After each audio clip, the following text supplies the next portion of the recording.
the masses. Headline edition, July 8, 1947. The Army Air Forces has announced that a flying disc has been found and is now in the possession of the Army. If the game is rigged, change the game. Game changer. I occasionally think how quickly our differences worldwide would vanish if we were facing an alien threat from outside this world. This is Fade to Black with your host, Jimmy Church, on the Game Changer Radio Network. I need your help to get to the year 1985. You're listening to Fade to Black with Jimmy Church on the Game Changer Network. Good evening. Fade to Black. Bespoke Radio. For the masses. Yeah, man. How you doing? How you doing? Today's Thursday, October 20th, 2022. Let's do this, man.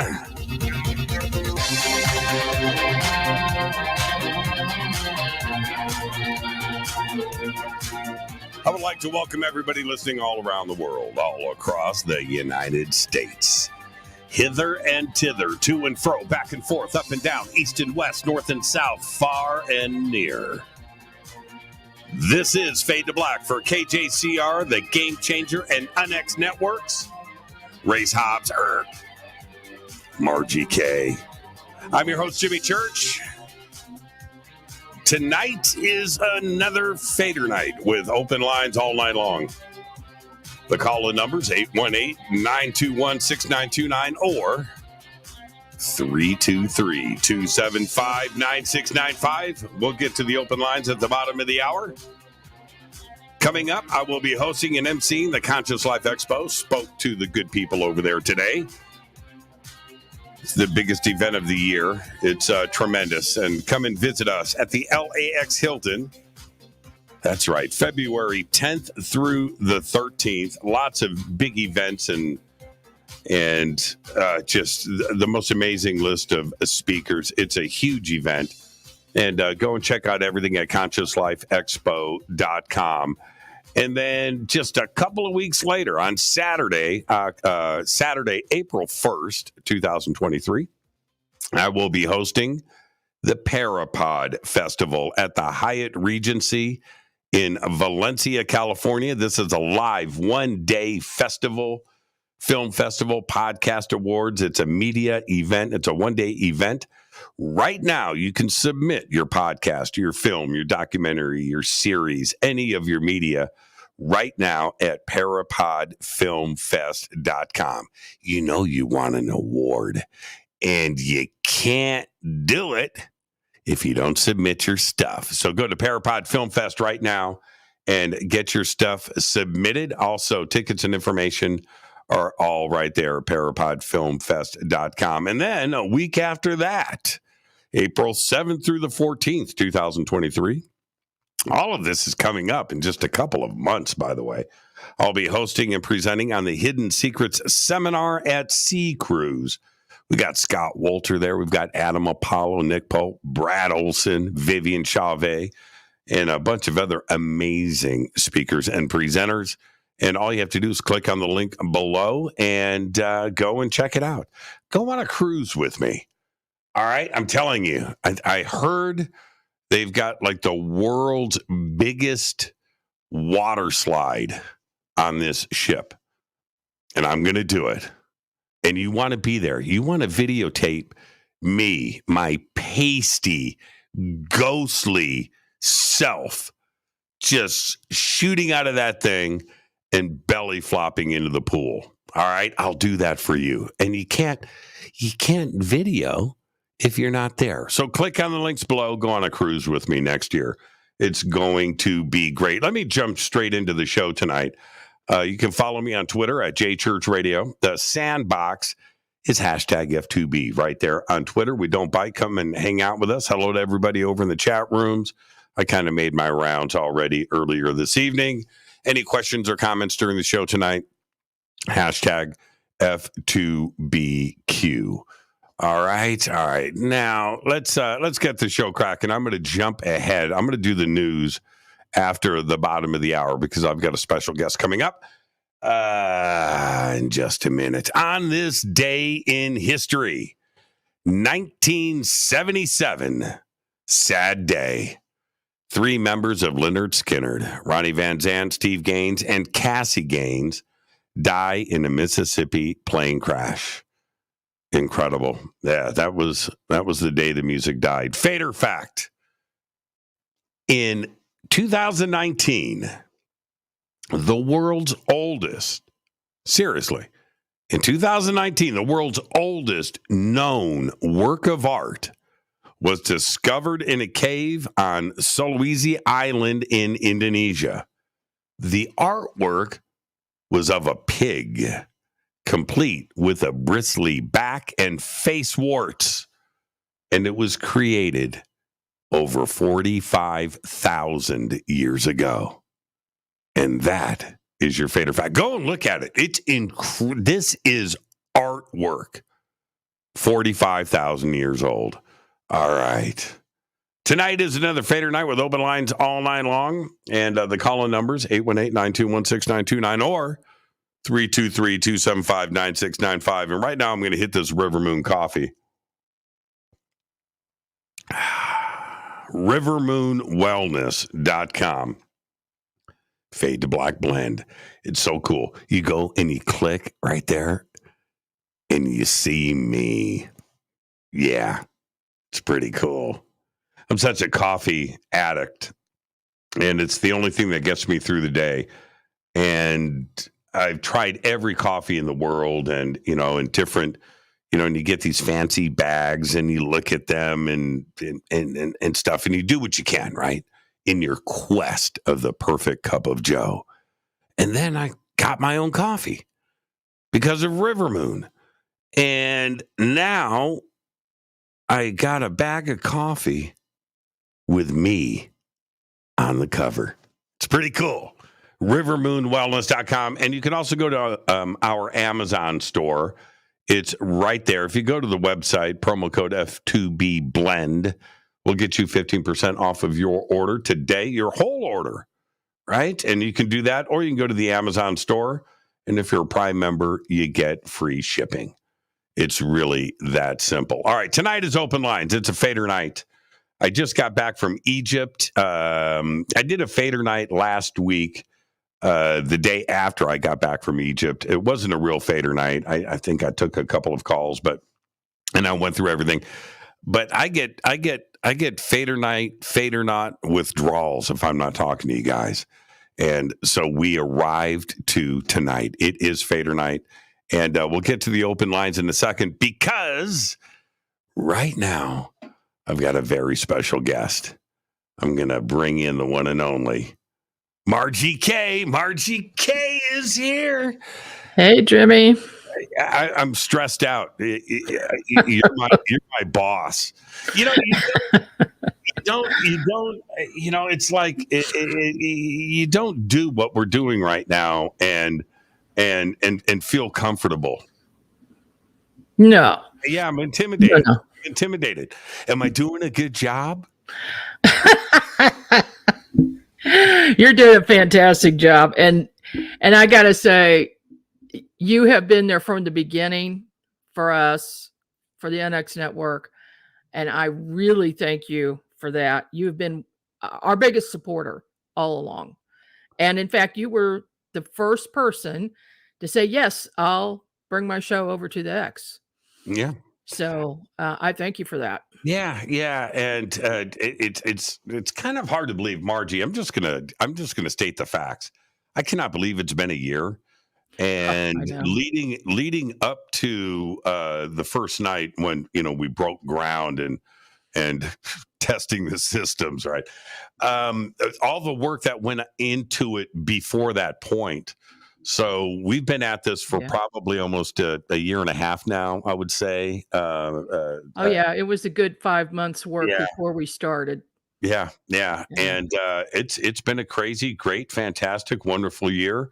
And just welcome to the program. I know you've been a guest down here before, but tonight's a very special night because you're here to announce what we're going to be doing in what's today, the 20th? So in 11 days, on the 31st, we are going to have an anniversary party right here on Fade to Black with you and Race Hobbs, and rock this thing. Are you ready? Oh yeah, I am so excited about it. I can't believe it's been a year since we started, but we're going to rock it out on that night. There's a lot going on. There is. But can I throw you under the bus a little bit? I'm gonna throw Margie. This is gonna get me fired right now. Oh, great. Okay, so Margie, this is how cool Margie K is. I'm gonna watch her blush. I'm apologizing in advance for this, Margie. Okay, so Margie, like 6 months ago, she always sends me these strange texts that make you nervous. Jimmy, call me. I've got to talk to you. Right? And I'm like, oh man, what did I do? So I call Margie and I go, Margie, so what's up? She goes, Jimmy, will you play guitar in my band? I go, what? Yeah, but tell me. She goes, I play bass. I get out of here. Really? I do. And Margie and I suddenly are talking about music and this idea, and she's a bass player, and my admiration for you, which was already on high, just went poof poof poof poof. Margie, you're the bomb, and that was just amazing. And so let's look what's behind me. Right? Oh yeah, I mean, obvious. Obvious what you do. I don't have my stuff hanging yet, but it's in here. So it's on the way. I just can't wait for this, and so we're gonna do a little thing. We're gonna get this together, and at the next XCon that we're gonna be doing. So that was supposed to be a big surprise. You just let the cat out of the bag, Jimmy. You're in so much trouble now. Yeah. Now we both can stress, right? Well, I mean, since you let it out of the bag, I've been working with some musicians here in Kansas City, and the XCon is going to be in Kansas City. So let's just leave it there. There is going to be something happening at XCon. Man, I can't wait. Man, Margie K is going to be boom, boom, boom, boom, boom, boom, boom, boom. It's going to be awesome. It's going to be cool. And so anyway, at Fade or Not, that's Margie K, my boss. So what's on the schedule? What are we going to do on the 31st? I know you listed all of these events. What stuck to the wall? What are the plans? Well, we are going to have a lot of our show hosts come on live, and they're all going to talk about their scariest experience. Oh, it's Halloween, of course. I mean, that right there, that's a show for 3 hours. But we've got some other things we're throwing into the mix. We're doing some live remotes from at least 2 locations, maybe a third one, at some famous and maybe not so famous, but very haunted places. Right. So, and those are going to be short little 15, 20-minute remotes on site. Right. And we also have the best Halloween decorated house contest, which is open to everyone worldwide. You can enter now. You got to enter before the 25th or by the 25th at midnight Central Time, my time. Mm-hmm. Mm-hmm. Okay. Just go to the website, unxnetwork.com, right there on the front page. There's some links there. You just take some pictures of your house, send them in with a little bit of information, and a group of judges, which consists of Race, of course, right, myself, my husband, who is the vice president, and he's always in the background, my daughter, who is our finance manager, my assistant, Violet, And I was going to try to twist your arm and see if you would want to be a judge, Jimmy. I will. I always try to remain objective. What if like one of my best friends submits a picture and I'm the judge, nobody else picks them but me? Well, we have then he's out. No, you don't get fired. No, it's going to be a democracy here, and we're even allowing the only people who cannot enter are the judges and the network staff. Everybody else can enter, even show hosts. Okay, can enter the contest. What does the winner get? Well, we've got some good prizes. The number one winner.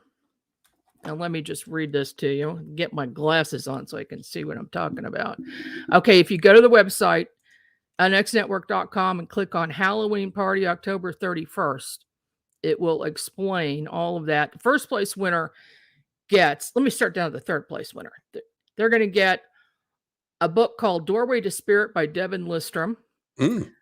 My book, Gateway to the Dead, A Ghost Hunter's Field Guide.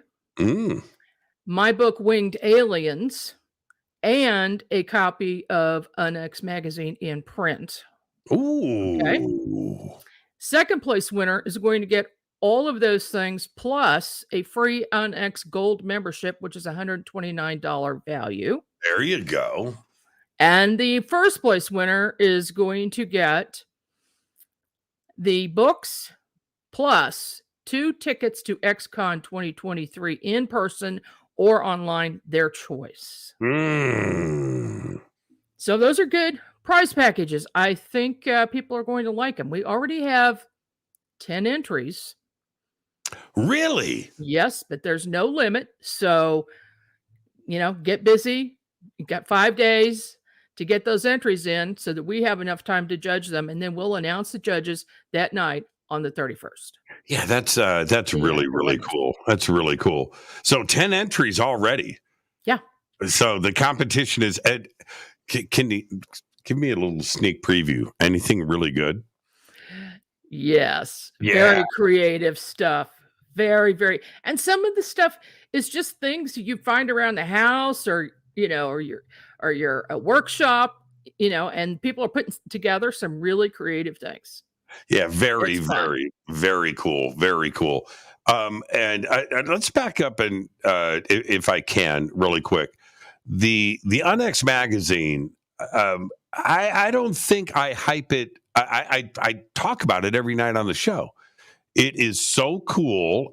It is a very high quality printing job, right? It's bound. They call it perfect bound. It's like a book. It's just amazing what goes on into that magazine. Just tell everybody about it. It is just such an incredible piece of work that you put out. Well, I actually started the magazine in 2010 or 2011, and then I published it for 3 years, and then I had a hiatus and brought it back only after I was able to get Lee Spiegel to be the managing editor because of the amount of work. I was doing all the work myself. And now we also have a lot more people submitting articles, and we accept articles from anyone who can write. Okay. They do have to be able to write and run it through Word, spell check, and grammar check and all that. So we get quality articles, and the photography, photographs are great. I mean, in this last issue, I think the best photographs came from an article by Dan Terry about the haunted USS North Carolina. Yeah, that was great. And I want to say one thing. The care that is into the design and the printing, it's at another level. This isn't just an off-the-shelf thing. This is a coffee table book, and you do this 4 times a year. Yeah, and it takes 3 months to get one out. There's so much work that goes into it. Yeah, it's really, really cool. What is when you look back now and you think about where UNX is today, and of course, so much so much thank you needs to go to Race Hobbs and how Race has set this up, and between the two of you selecting shows and getting it's of the highest quality. It seems to me that we got here really, really fast. Did you expect it to be, not only this successful, but that many programs where you sit back and you go, oh man, we almost have too much? Yeah. If it weren't for Race, we wouldn't be here. That's for sure. His talent is just bar none. And he has this knack for finding great programs. And I actually give him complete control over the programming. If I hear or see something that I like, I'll pass it over to him, and it's his choice whether the show comes on or not. And that's fine with me. So far, everyone I've sent, he liked. I was going to say, so yeah. Has Race got Margie? But even even younger people who are just recently starting out, there's some really good talent here. There is. They got it going, and so I think as a result of that, we have all age groups listening and watching us because we represent all age groups. And I really like that. Yeah, I used to, this is many years ago, and I used to comment a lot about, going to conferences and not, because the what's the word I want to say? The myth on the street, right, was that it's a bunch of old fogey blue hairs, and that it's a dying thing, and right. And I was like, I don't know what conferences they're going to, because I see everything like equally represented. I see a lot of, it's just like everybody's there, everybody's represented.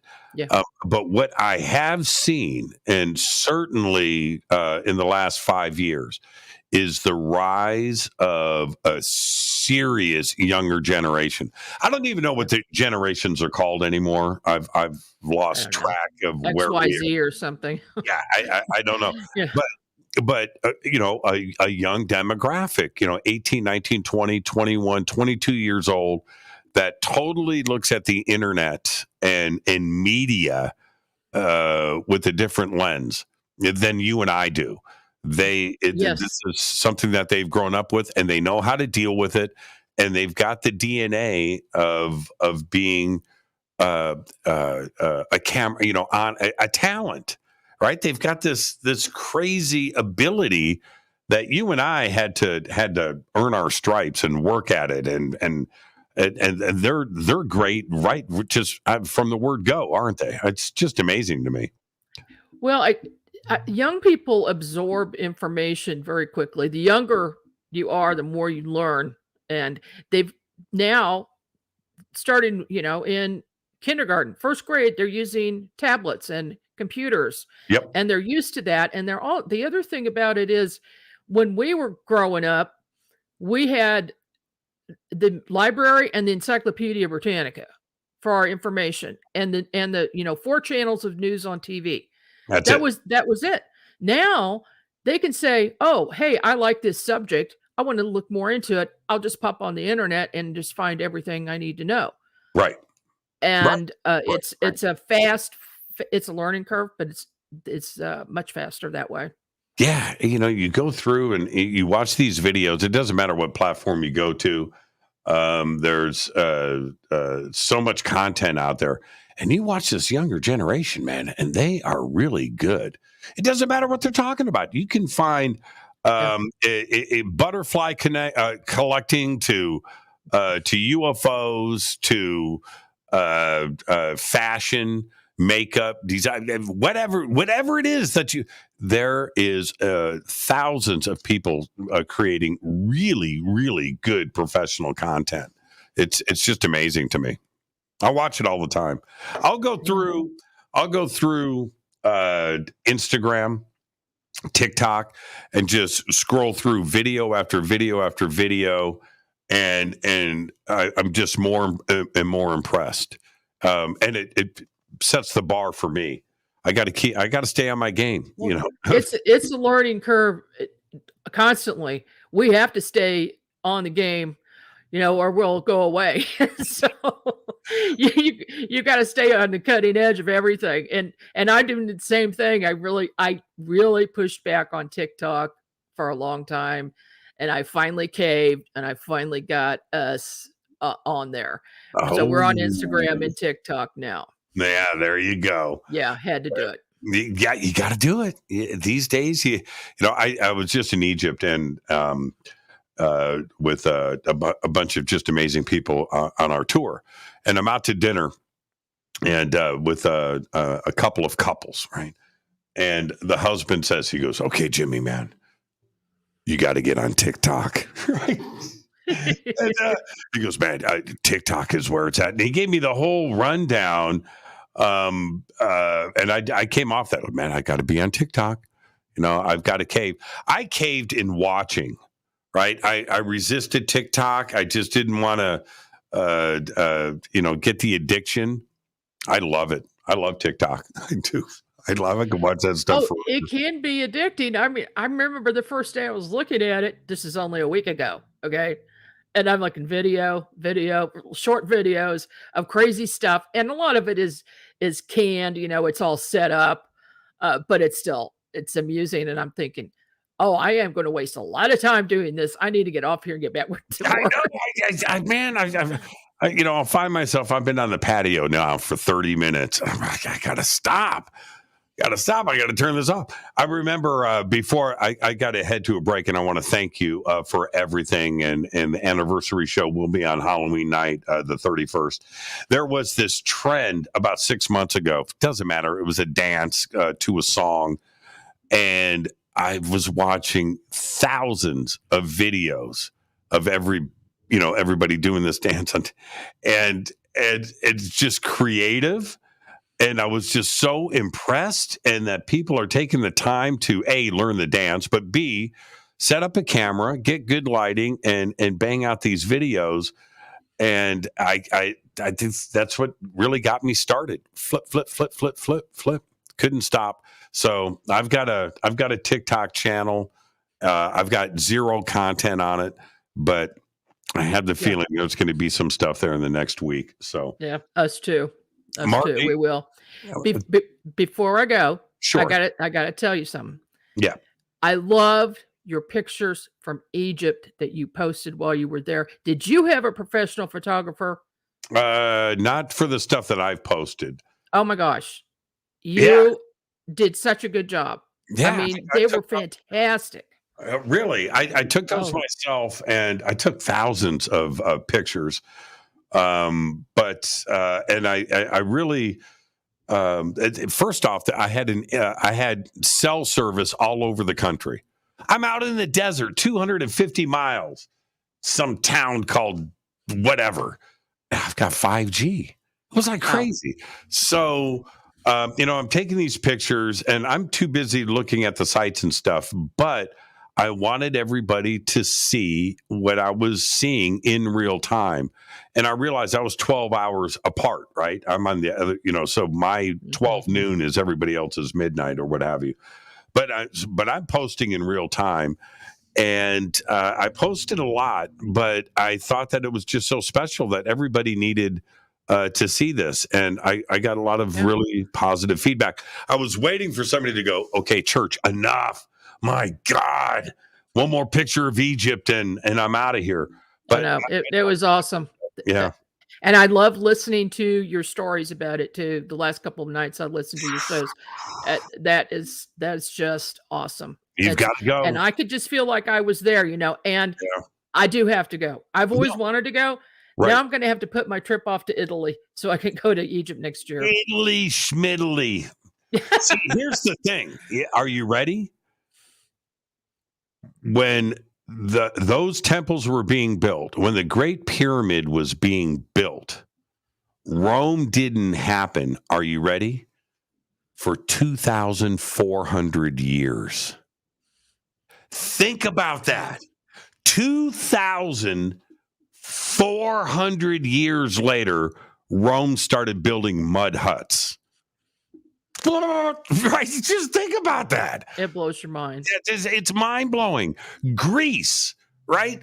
The democracy and philosophy and everything that they want to talk about, right? Okay.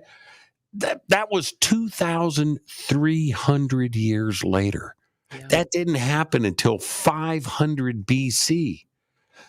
3,000 BC, they were building pyramids. It's nuts. It's nuts. It is. It's crazy. It's crazy. So you've got to go. And we've got 2 trips scheduled for next year. You got to come on one of them with us. All right. I will. All right. I will. Margie, behave and be well. I'll talk to you, but I will see you in 11 days right here for bet. All right. So peace out. All right. Thanks, Jimmy. Behave and be well. Go play that bass. Boom, boom, boom, boom. All right. Bye, Margie. Bye-bye. See, I wasn't that stressed out. I got through that. Margie K, 1 year anniversary coming up. It is Halloween night, Monday, October 31st. We're going to be doing it. We're going to originate everything right here on Fade to Black. And, of course, Ray Hobbs is going to be here with us. Lots of events set up. Get your house sent in for the Halloween contest. All right? I'm your host, Jimmy Church. I'll be right back after this short break with your phone calls because it is Fadernight. Stay with us. I'll be right back.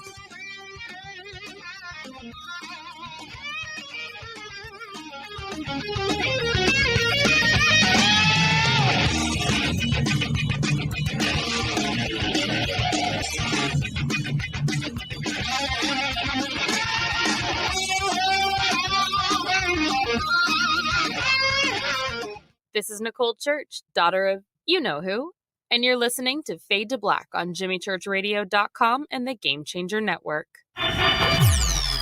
You're listening to Jimmy Church and Fade to Black on the X.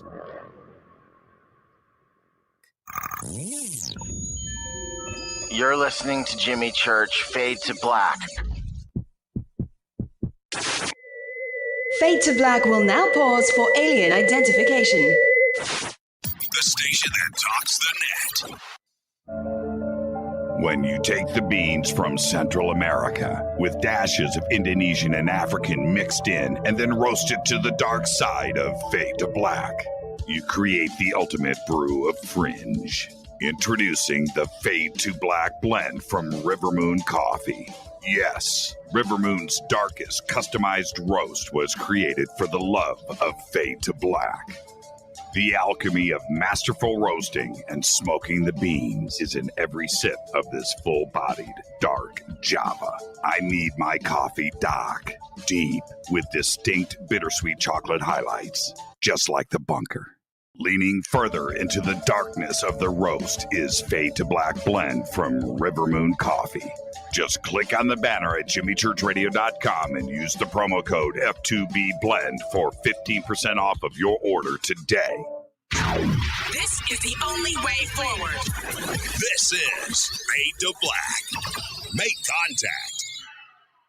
This is Jimmy Church of Fade to Black, and you can get our podcast for just $2 per month. All you have to do is click on the podcast banner over at JimmyChurchRadio.com. Hello, Fadernauts. Jimmy Church here. You've seen me with my Thunderstorm. Now you can purify the air in your home and get healthy, clean, fresh-smelling air and eliminate odors just like I do right here in the bunker. The EdenPURE Thunderstorm uses oxy technology that naturally sends out O3 molecules into the air, which seek out odors and air pollutants in your home and destroys them. It's called a thunderstorm because it purifies the air just like after a thunderstorm. And right now, you can save $200 on an EdenPURE Thunderstorm 3-pack for whole home protection. With this special offer, you're getting 3 units for under $200. Seriously. Go to EdenPureDeals.com and use Fader3. Shipping is free and it's easy. Just scroll down. You'll see my name right there, Jimmy Church. Click on it and get your deal today. That's EdenPureDeals.com. Do you have an interest in the paranormal? then you'll love the unxnetwork.com. The X is your streaming audio and video for everything supernatural, strange, and mysterious, like UFOs, Bigfoot, ghosts, and so much more. From hosts like Jimmy Church, Whitley Strieber, Micah Hanks, and Christina Gomez. Visit the unxnetwork.com show page for a complete list of all the paranormal programs you'll find on the X. Be sure to follow us on Twitter for updates at KUNXDB. Follow our Facebook group, UnX Network. Find the podcast on Spotify, iHeart, Audible, and Apple Podcast. It's time. It's new. It's the X. 9 out of 10 geneticists agree. Fade to Black is not your father's radio show on the Game Changer Radio Network. Hi, this is Rob Reiner from Anvil, and you're listening to JimmyChurchRadio.com. What's up? I'm Chris. What up? This is Kyle Manson. You're listening to Jimmy Church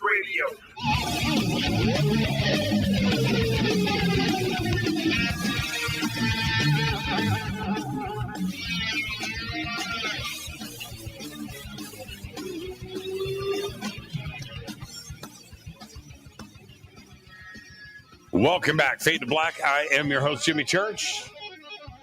It is Thursday night. It is Fadernight with open lines all night long. 818-921-6929 or 323-275-9695. It's really that simple. And before we get started and get into the phone calls, I wanted to get to the breaking news. I want to get this in tonight because it's a pretty crazy day today in the world of news. And I want to start with this because Liz Truss, who took over for Boris Johnson just 6 weeks ago, announced today that she was resigning as the UK Prime Minister. She will remain the PM until a special election in 7 days. And here's the deal with all of that. I barely knew her name. When the headline came up today, Liz Truss resigns, I didn't know who she was. I had to read the article. And I'm just saying. And 6 weeks in and out, they're going to do a special election. And there's a chance that Boris Johnson might get reelected. So we'll see what's going on in just 7 short days. I've never figured out British politics and how the government runs over there and stuff like this. Can you imagine? You know, the president resigns after 6 weeks in office. We're going to have another election in 7 days. Well, I mean, we would just lose our minds, but I guess that's the way they do it over there. A New York jury this afternoon found Kevin Spacey not liable for battery on allegations he picked up actor Anthony Rapp and briefly laid on top of him in a bed after a party back in 1986. Jurors deliberated for about an hour and concluded Rapp did not prove that Spacey, quote, touched a sexual or intimate part, end quote, of Rapp. Judge Lewis Kaplan formally dismissed the case, but Spacey, however, faces a big uphill battle with more serious criminal charges over in the UK. Now, the waters of the Mississippi River have fallen to historic lows, driving a shipping and industry crisis right here in the heart of the United States. For the past month, the water has dwindled so low that ships are getting stuck in the mud and sandbars on the river bottom. The Coast Guard imposed a new restriction on how low ships and barges can sit in the water. The price of shipping goods along the river has skyrocketed, and the United States Army Corps of Engineers has begun emergency dredging to deepen the river at more than a dozen key choke points where a backup of about 2,000 barges has built up. Absolutely incredible. The water is so low. Remember, that's fresh water pouring out into the Gulf of Mexico. Now, salt water is going up into the Mississippi River. Think about that. Europe will commission 2 rocket launches from SpaceX after the Ukraine conflict barred access to Russia's Soyuz. The European Space Agency confirmed earlier today. The launches include the Euclid Space Telescope and the Hera probe, a follow-up mission to NASA's DART spacecraft, which last month succeeded in altering the path of an asteroid in the first test of future planetary defenses. There you go. Now, here's the crazy news. Archaeologists in southern Turkey have just uncovered the original burial place of Father Christmas himself, formerly known as St. Nicholas, but for me, he's just Santa Claus, St. Nick or Kris Kringle. While researchers already knew that the saint's body was buried in the Church of St. Nicholas, built in 520 AD on top of an older church where the Christian saint served as bishop in the 4th century AD, it was the placement of a fresco, a painting depicting Jesus, which showed exactly where St. Nick's body was laid to rest. They found his sarcophagus, the tomb, they found it all. But old St. Nick ain't there. That's because his body was stolen back in the year 1087 by some Italian dudes. They planned it. They went in, cut through the floor, went up, stole the body, and old St. Nick was never seen again. Yeah. All right. Let's go to the phones. Tonight's another Fader night with open lines all night long. The call-in numbers 818-921-6929 or 323-275-9695. Let's see who's up first. Hi, you're live on Fade to Black. Who's calling? Hey, Jimmy, it's Sarah Ann. Oh, the rock star. I don't know about that. Can I get an autographed picture? Maybe. Yeah, sure. Right For on. you, sure. Did I see? I need you to confirm this because did I see you in a group picture at a conference? Yeah, in Crestone. In Crestone, right? Mm-hmm. Yes, I was with Stacy and Lisa, Lucinda, and Mike. Yep. It was fun. And how come I wasn't invited? I think you were. Nope. Stop with that. Nope. Really? Nope. Oh, I'm sorry about that. Actually, I think you were at another conference that weekend, though, to be fair. I'm looking at all of my friends standing in a row, except for me, and I didn't know about it. It was a good time.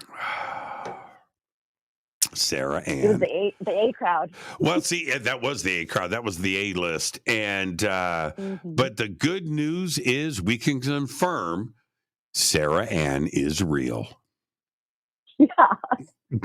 It's true. I'm not just a myth. Yeah. Right? Yeah. There you were. Yeah. You look great, by the way.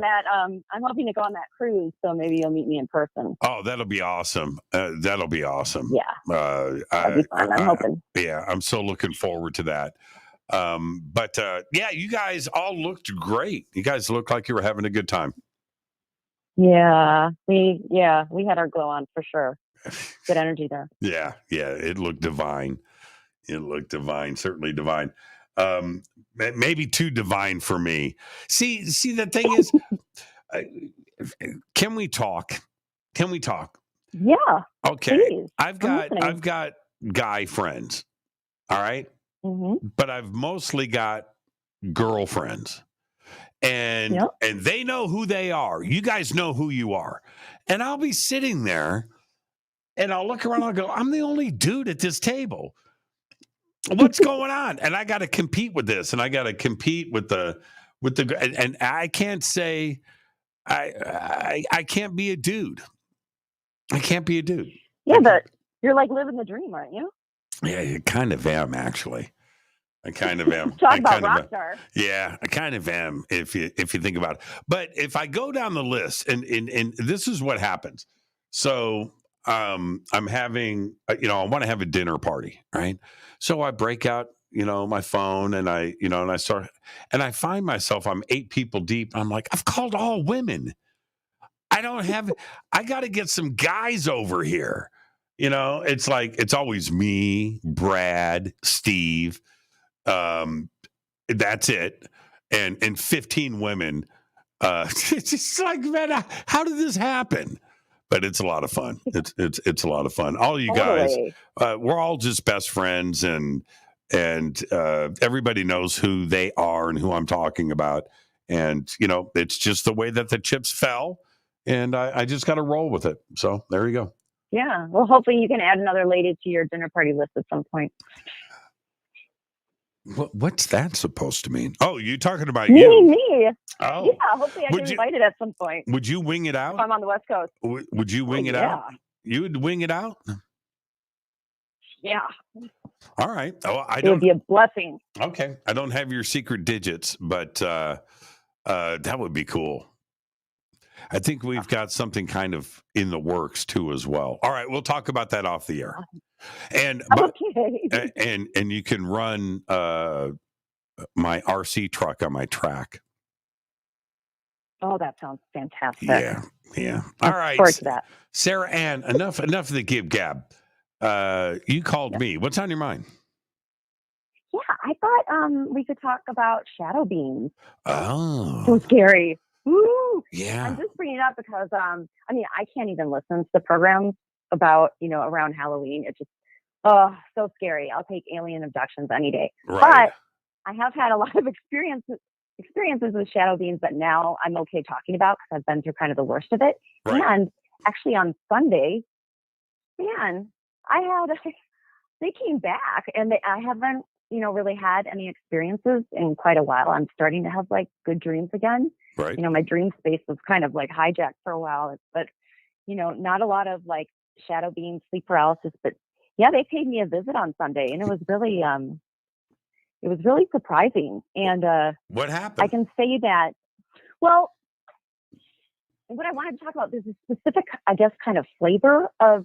I've dealt with a bunch. Oh, and actually, I put a link in Twitter because I was trying to pull together some pictures of the characters that I've kind of come across. But these guys or gals, if you will, they kind of look like, when you're in like the drive-through car wash in a conveyor tunnel, and the main brushes, there's top brushes, and then there's ones that are on the sides that wrap around the vehicle, and they're really big, and usually they're blue. So these beams kind of look like big black brushy things, or like mops. They don't have a face, but they're just kind of these entities that walk around, and they have like these I don't even know what you would call them, almost like cordy black appendages. They kind of look like dreadlocks, if you will, on a head, but you can't see the face. And they're creepy and real, like, nasty characters. And I started experiencing this particular group when, like, in 2014, everything kind of lit up for me, and it was really light and bright at first, but, the brighter the light, the darker the shadow. And then all of a sudden things got really dark for me. And it was one evening in 2014, I woke up and I was sleeping in my living room, and I could look into the kitchen. Above the stovetop were two spinning really, really fast, like disco ball size spider monsters. That's the only way I know how to describe it. Like long, kind of hairy black appendages. That's what they looked like spider monsters spinning. That's the only way I know how to describe them. And after I saw them, and then they kind of disappeared. And then shortly after, I started to see the black silhouettes in the bathroom mirror reflection, or running past me. Typical shadow man, no hat, just like a black silhouette, menacing dude in like really bad feelings. And then soon after that, my physical health really started to plummet, and I could see that I was now becoming kind of like energy food for some breed of energy siphoning parasitic energy that was an extension of the spinning spider monsters and like their black cordy appendages, if that makes sense. I'm looking at the pictures now that you posted. I retweeted that. And this collection on Pinterest. I got to tell you, sounds kind of fun at first, but this does not meet my approval. It's just like scary Nothing stuff. fun about this. Yeah, there's nothing cool. Yeah. No. And so you'll see, like I dealt with like the Black Cat Man and, the big, like giant man. I have a great story about him. I don't think we'll have time, but so there's a guy that kind of looks like almost like a crow. Yeah. He feels like the giant kind of like creator god of these smaller, like archonic things that look like walking black mops. And they're different. These like walking black mops, I remember they would just, I'd fall asleep and they would just take me down and I would be paralyzed and they would just be like, I'd be wrestling with them. They'd be putting hooks, in my, different parts of my body. And it was just awful. And over the years, I've, kind of been dealing with this sort of interference and, working through it.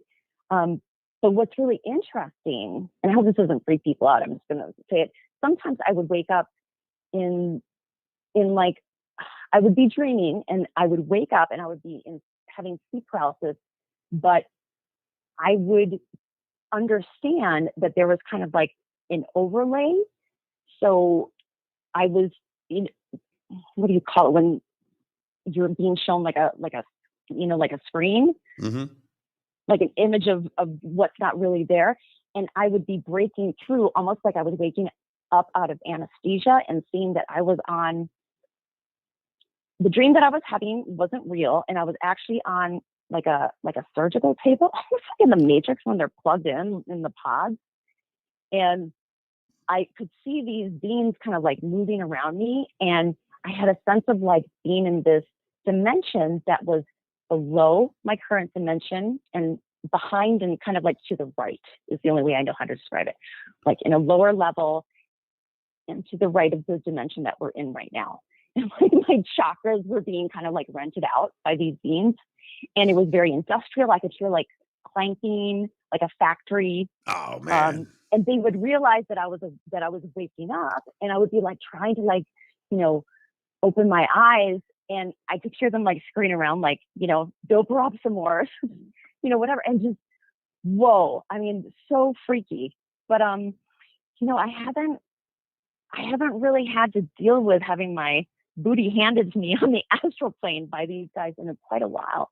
But they showed up on Sunday and just messing with me. But what was interesting is that their energy wasn't very strong. Like I could, normally, they would have me for like all night. I couldn't wake myself up, just, getting beaten up essentially. But this time I could snap out of it very quickly.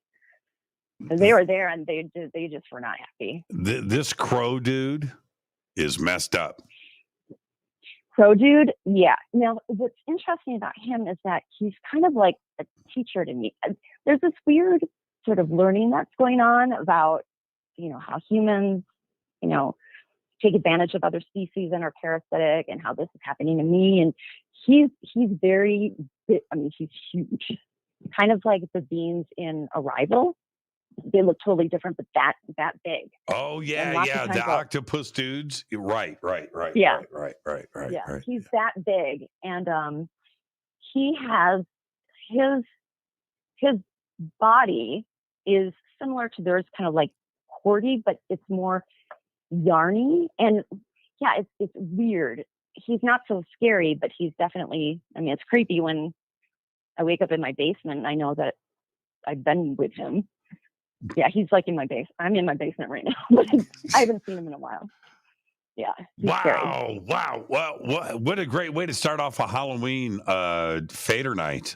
Well done, Sarah Ann. Thank you. So thank you. Watch out for them. I do look forward to hanging out. You've already, now that you've hung out with the girls in advance, I'm a little jealous about this. So we've got to make that happen. We'll get all the girls over. Maybe we'll get Ken Priest to fly out, and he can be my wingman and help support me through it all. But let's do it as soon as possible. Okay. I know. That'll be so fun. I really look forward to it. I'll talk to you, Sarah Ann. Behave and be well. I'll see you on Monday. All right. Sounds great. Lots of love. Good night, Fader Nuts. Bye. You're the best, Sarah Ann. That's just incredible. Thank you for that. Go to Twitter. I've done a retweet on Sarah's page in Pinterest of the shadow beings that she's been seeing, and you can go and check it out. Pretty cool. All right, what a great way to start off Fader Night tonight. This is Fade to Black. I'm your host, Jimmy Church. The call-in numbers are 818-921-6929 or 323-275-9695. I'll be right back after this short break with more of your phone calls. Stay with me.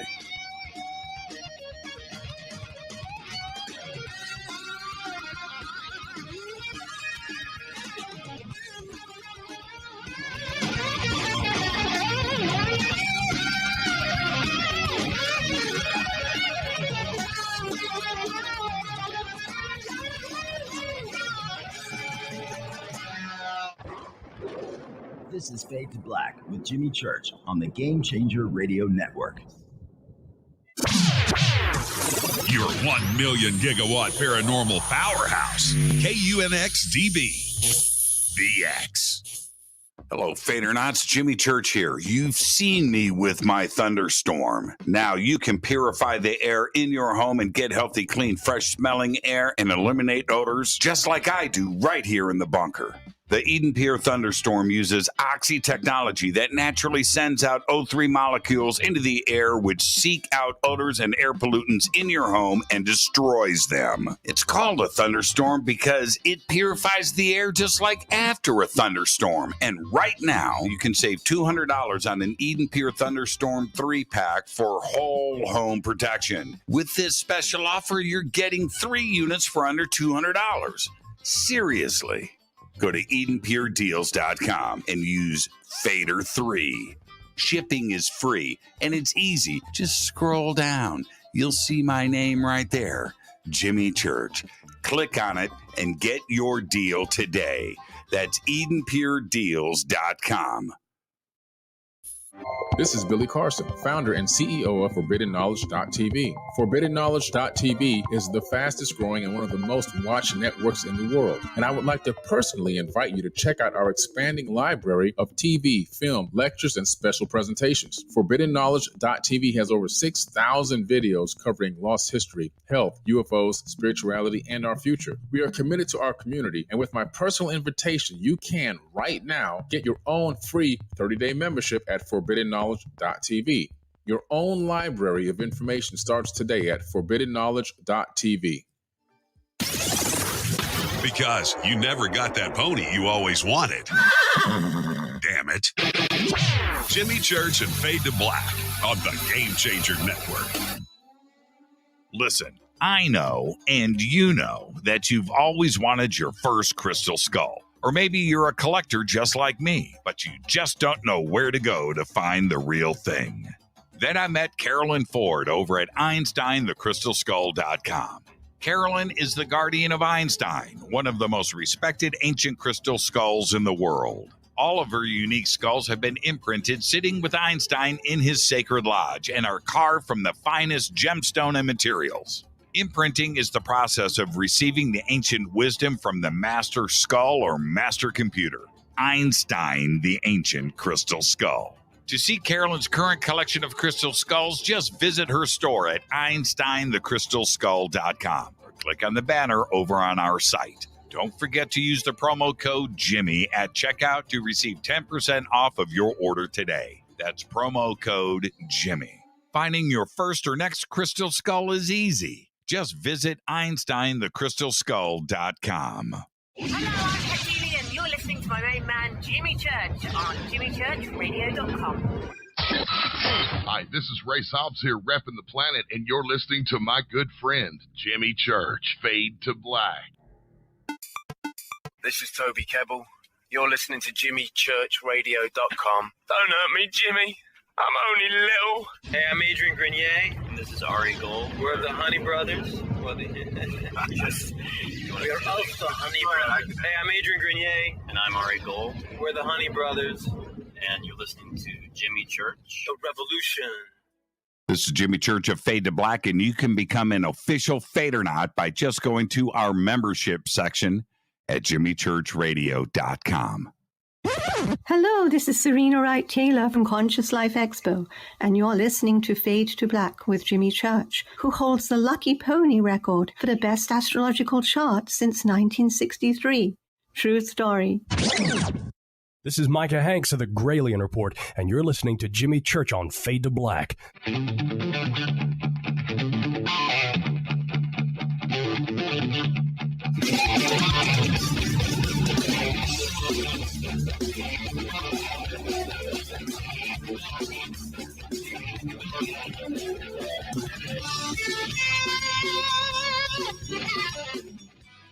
Welcome back.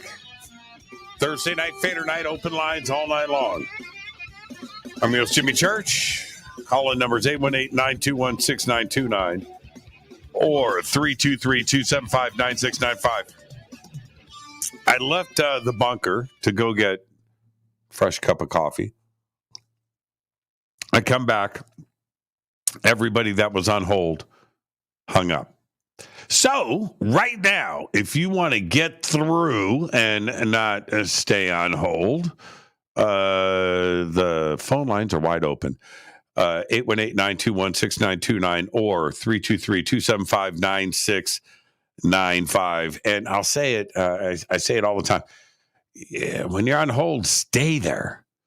All right? It's just stay there. Okay. All right. Now there we go. Okay. All right. Now they start to light up once again. And let's see who's up. All right. I'll just do this in order. Hi, you're live on Fade to Black. Hey, Jimmy. How you doing? This is Carl. This is Seattle, Washington. This is who? Carl from Seattle, Washington. I was your last caller on Halloween last year. Oh, is that right? How you doing, Carl? Yeah, I'm doing good, man. How about you? It's all good, man. What's on your mind? Well, I wanted to chat with you about Sedona. What about? Well, did you happen to check out the alien base there? No. No, you didn't know anything about it, huh? There's a lot of rumors going on. I did see, I went out with a Skywatch with my friend Michael. And up to the airport. Yeah, we went up to the airport and we saw a lot of incredible stuff. But right at the beginning of the night, and I was up there with my friend Adrian, the producer of Disclosure Fest. So we went to Sedona together. And and from behind us, so we're looking out over the city, right? We're on the edge of that cliff, that lookout up there. And from behind us, low, I'm going to say a couple of thousand feet. It wasn't up very high.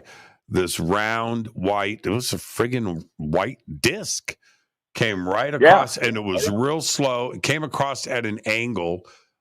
Very low. I didn't even use I didn't look at it with night vision. We just watched it with naked eye, and it was slow, and it just went out at an angle, and then headed off to the right. I don't know. I guess that would have been northeast. It was going anyway, and then just disappeared behind the trees. It was nuts, man. That was a Class A sighting. But that place is magical. Yeah. All I can say, it's magical. Yeah, pretty special for sure. Where's this alien base located?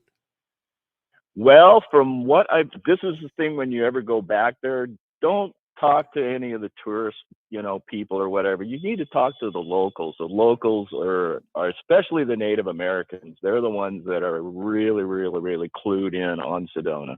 I mean, that's the people to talk to. Sure. And man, it'll blow your mind. It will blow your mind. But anyway, from what I've heard, the base is at the end of one of the exclusive golf courses out there. Really? Yeah, and I don't want to spill the beans, but Seven Canyons, that's the golf course. Seven Canyons Golf Course in Sedona. Yeah, yes. Okay, and hold on. It's an Seven. and it's an exclusive golf course. Okay, got it right here. And yeah, that definitely looks like Sedona, if you know what I mean, with the background here. Okay, so I'm now looking at it. And okay, so when you say at the end of it, north, south, there's a fence line that goes up across there's like a mountain, kind of like a mesa area. That's supposedly where it is. Really? Yeah, I'm looking at it right here. Yeah, okay. All right. Yeah. I was talking to some of the vendors at they have like a carnival there every year for, merchants and stuff like that. And I was talking to them and they says, oh yeah, you go out there and you'll see all sorts of, vents and stuff, for getting the air supply and in and out. And yeah, it's pretty trippy. All right. Let's see. So the Seven Canyons Golf Club, this is north of Sedona by about, let's see here, 1, 2, 3, 4 miles north. Yeah, it's not far. No, it's not part of, it's not connect. There's a gap between it and Sedona itself. I'm looking at it on the map. Yeah, it's kind of between Sedona and Cottonwood. Very interesting. Okay. All right. I got a lot of friends out there. It's worth looking into. Okay. All right. I will do just that, man. So there you go. You ready for Halloween? Oh, yeah, man. I am ready. One of my favorite parts of the year. Yeah, it is too. Same thing for me. Halloween is just like the coolest night ever. And now it's weird because Halloween this year is on a Monday. So I'm supposing all of the Halloween parties will be Friday and Saturday night before Halloween. Oh, yeah, definitely. Yeah. Definitely. Are you going to dress up? What are you going as this year? Well, I am probably going to be working that night. I'm Mr. Graveyard. I'm just starting my shift right now. So. All right. Well, I will probably be working that night, but I will be calling in again. Call us on Halloween. Well, no, actually, I will do. We're doing our anniversary show this year, so I'm working on Halloween night myself, and I did it last year too as well. I totally remember that night. I had to have a friend over here to hand out candy. So I remember. Yeah, I remember that. Yeah, that was pretty trippy. All right, Carl. Well, behave and be well, and I will talk to my friends in Sedona. I'm going to be with a couple of friends that live in Sedona over the weekend. Coming up. I got a suggestion for you. Why don't you get Trader and Knapp together, and you guys do a live remote from Sedona? Dave Schrader and who? Trader and Knapp. George Knapp. He doesn't leave Las Vegas. He doesn't leave. Oh, come on. Hey, if it has to do with aliens, I'm sure he would be right on board. There's a possibility there. All right. Well, behave and be well, Carl. Twist his arm. Thank you, brother. I'll talk to you soon. All right. Okay, man. Have a good night. All right. Thanks, man. That's a good phone call right there. And that is Carl from Seattle. I have not heard about an alien base by this golf course, but looking at it on Google Maps, you can look it up, Seven Canyons.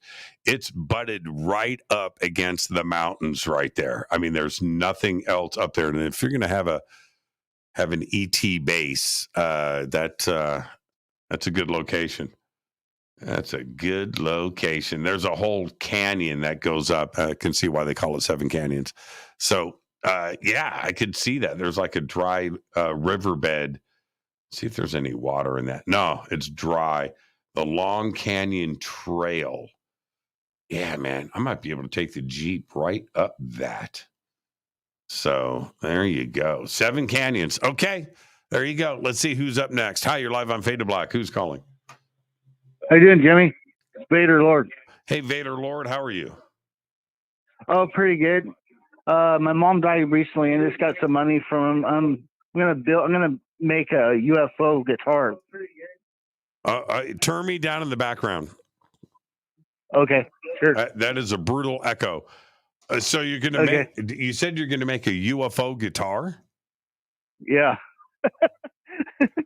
What's it gonna look like? Well, it's gonna be out of wood, you know. Just, I'm gonna arch it. Wood is a good idea. Huh? I said wood is a good idea. Yeah. That's what a lot of them used to be made by, but they do other stuff now. But what's it gonna look like? What's on your mind? What's the idea? I'm just doing the grafting and the measurement and all, but I'm gonna set it up because I know a guy that does woodwork and has every tool known to man. Mm-hmm. So he's gonna do it or fix it up for me because he's done it before. Mm-hmm. But I'm gonna make something like that, and then I'll show the picture on Facebook page. What format are you gonna do? Are you gonna do Gibson scale, or are you going to do Fender scale? Just a custom made one. Well, but the question is, are you going to do it? There's two basic designs for a guitar. Oh. The Les Paul setup, which is a short scale, 24 3/4 inches. Oh, Les Paul, for sure. You're going to do a Les Paul scale UFO guitar. Yeah. Wow. Yeah. Okay, that's adventurous. Yeah. That's adventurous. When are you going to get started on it? Once they get all the money to get the materials and get in action to do it. I have the money. It's just the check hasn't went through yet. It's about 7 days it will go through. Yeah, you can get all of the parts. I just did. I've got a guitar. I've got several guitars that are being built right now. And one of them is a Les Paul scaled guitar like you're talking about. So this is what I did. First off, it's bright neon alien green, right? Oh, yeah. The brightest neon green paint I could find. So it's already painted. It's done. Then all of the hardware on it is rainbow chrome. All right. Not chrome, but rainbow chrome. So it's blue and pink, and green. It depends on how the light hits it. So the pickup rings, the bridge, the tuners, the stop bar tailpiece, all of that is rainbow chrome. And then the pickups, I got a bright green DiMarzio Super Distortion PAF. And then I got a bright red DiMarzio PAF for the neck. So I've got a green pickup, a red pickup. The guitar itself is bright green, and I got the rainbow hardware on it. It's got a scallop neck. I just got the photographs sent to me of the finished paint job. Hold on for a second. Let me pull it up. Let's see. And then you can look on the screen here in just a second and check it out. Okay, so here is this will work. All right. There it is. Look at that bad boy. And you can see the rainbow. You can see the rainbow parts. Oh, man. Wow. Yeah. That's beautiful. Yeah. That's really beautiful. I'll have that baby here in a few days. It's being set up right now. It's all finished. Custom paint, scallop pick guard, total 1980s Sunset Strip, big hair guitar. So there you go. It's I could have played that guitar in Poison. You know what I'm saying? It's a CC DeVille special. So there you go. Oh man! All right, Vader. All right. Well, keep us posted on that. I want to see it I when will. it's I will. done, and Okay. I'm very All right. excited, my man. Okay, thank you. You have a beautiful evening or weekend, whatever it may be. Yeah, you too, man. Thank you so much, Vader. Thank you. And that's a great phone call right there, Vader coming in strong, and this new guitar. It was so funny because it's a custom guitar out of Japan. The guitar itself was built in 1983, I think. And so I just decided I'm putting you on hold. Stay right there. Don't hang up. And I just decided if I'm going to do this, I'm going to do it right. And so I went with the bright neon green, chrome hardware, or the rainbow chrome hardware, the lit up pickups, and it's going to be great. I can't wait to get this guitar. So I should have it in a few days. So maybe by next week, I'll show it to everybody live on the air. With that, let's go back to the phones. Hi, you're live on Fade to Black. Who's calling? Yeah, you're live. You're live. Hello? Yes, you're live. Hey, what's going on? I'm a big fan. I got a question for everybody out there. So I have the craziest synchronicities with 333 and triple digit numbers. Okay, but before you tell us about that, what's your name and where are you calling from? My name's Chris. I'm calling from right outside the St. Louis area. Okay, St. Louis. Which St. Louis? Illinois? Missouri? Yeah, I'm in Illinois, but right outside Missouri. Yeah, same thing. I get it. Yeah, I get it, Chris. I get it. Okay, what are these 333 synchronicities? I mean, I don't know. It started with, this is so crazy. It started with me reading a book of ancient ritual magic, right? Okay. This is kind of a long story, Jimmy. Plus, I'm blown away right now. I didn't expect to be on live. Yeah, well, it's a live radio show, and you called me, Chris. So eventually, you're going to be live, and you are right now. Okay, Yes, let's sir. get back to this. So you got a book, Ancient Ritual Magic, and that's where the problem started. And that's not a surprise, is it? So you get the book, you're reading it, and then how did 333 come into play? Well, I'll tell you, this is kind of a long story. So I started waking up to it. I started seeing it on clocks, books, anything. It's like any way that the universe can show it to me, it does. It's crazy. There was a point in my life I couldn't get away from it. I couldn't stay away from it. It's hard to explain, but if there's anybody out there that's listening that's had this happen, they understand. So check this out, Jimmy. Things get so intense after I read this book with shadow people, voices, noises, just waking up in the middle of the night. So it got to the point to where I actually burned the book, right? Right. Well, so fast forward a year later, maybe, I'm in the bookstore and I see this book, same book, and it's got it's got a 45-page, it's got an extra 45 pages in it. So it piques my interest. I start thumbing through it. Yeah, you can't help yourself, right? Dude, these 45 pages were dedicated to people that have read this book and were seeing 333. Keep going. Yeah, I love this phone call already. It's crazy. I mean, I don't even know where to go with it from here. The people that were experiencing the 333, their lives went in a pretty negative manner. Just their house is burnt down. Dude, I wish there was a way I could send you some stuff because the more I looked into it, they were actually having like poltergeist activities and UFO sightings around their houses. I mean, it got really, really bizarre. And the book I'm talking about is actually work that Crowley did And it was the same book that John Dee worked out of too, long time ago. Right.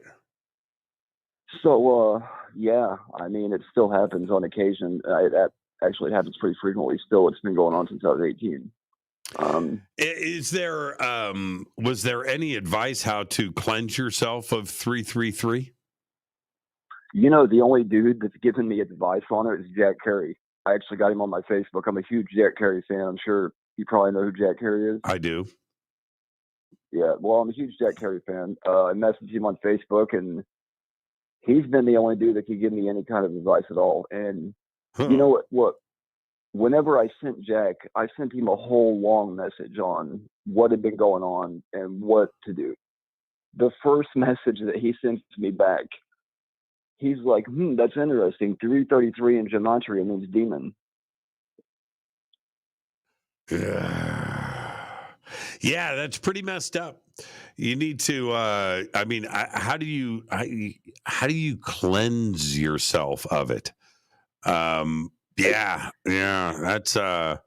that's pretty interesting. I would, there's other people out there too, like Mitch Horowitz and some others that are really good with this, that may be able to give you some advice. But if you're saying that it's slowed down, I mean, that's a pretty good sign.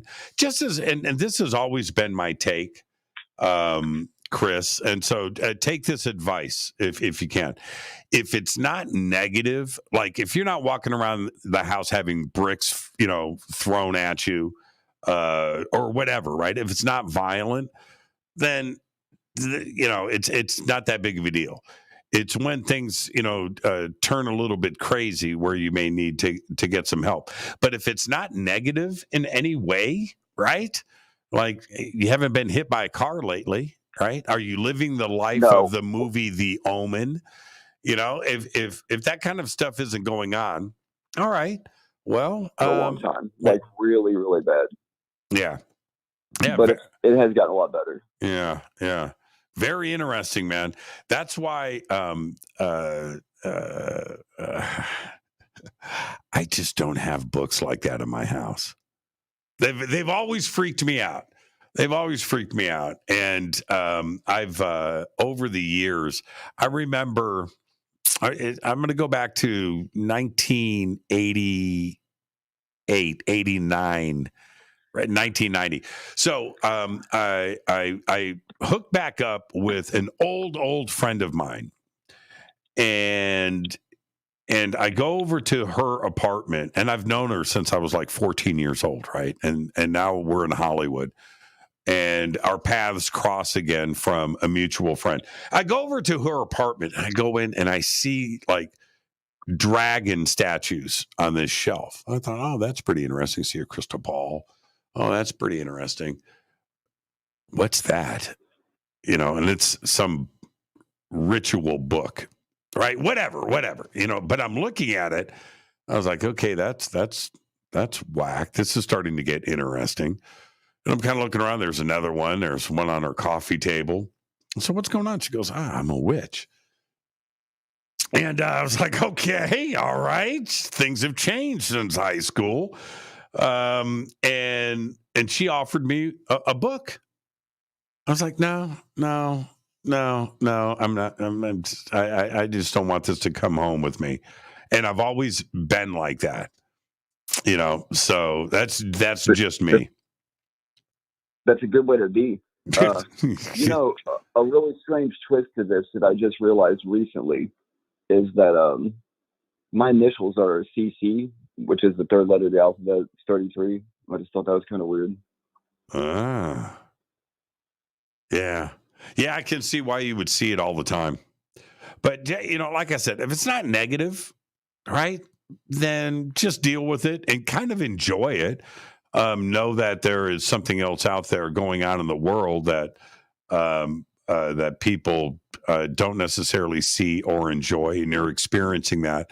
If it goes dark again, you need to reach out to somebody and get some advice. I wouldn't know where to go. I really enjoyed your show on synchronicities the other day. I just listened to that. It was killer with the doctor. Yeah. Beitman. Yeah, he's great. that was a great show. I actually took a lot from that. Like, a lot of what he was saying hit home with me. Yeah, that was a great show. And he's very smart. And the book is amazing. I've got it. I've read it now twice. And I firmly believe in synchronicities and coincidences.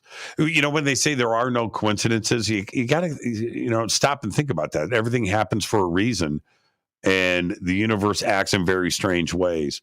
And so if you haven't already, check out his book. It's really, really good. Hey, Chris, enjoy your weekend, my man. And thanks for calling in and sharing that. And if you need to call back and talk about it, I'm always here. All right. I'm eager to see if you get any other callers, Jimmy. Thanks a lot, bro. I'll talk to you, man. It's a great phone call right there. 333. And I was watching the chat room light up with that too as well. And I guess Chris is not the only one. So there you go. Let's see who's up next.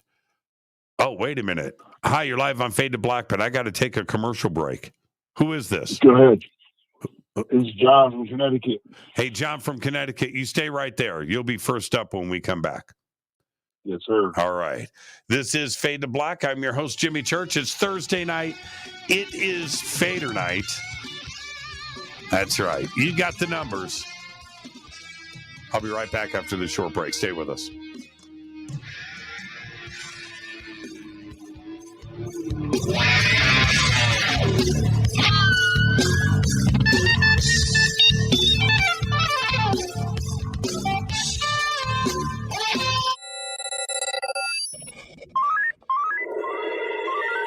Way out here, we listen to Jimmy Church. You're listening to Fade to Black. You're listening to Jimmy Church and Fade to Black on the X. ¿Qué tal, mis amigos? Yo soy Mario Carson, el tiburón, y los invito para que escuchen a mi buen amigo Jimmy Church Radio. ¡Claro que sí!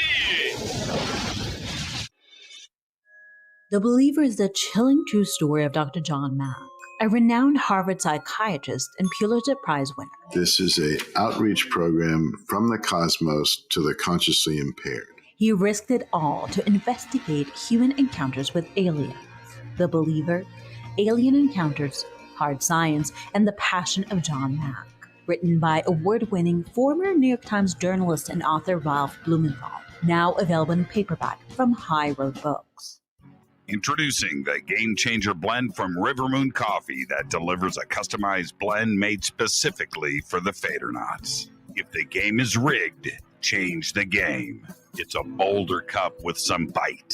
Game Changer is the coffee of choice for those that prefer an organic dark roast that is slightly lighter and milder, but it's still dark. With wild notes of pecans and chocolate with a rich, balanced, full-bodied cup that is roasted to perfection for a great coffee to start your day, as an after-dinner coffee or anywhere in between. Artisan, small batch roasted to perfection. USDA certified organic, all River Moon coffee is freshly roasted and packaged in the USA.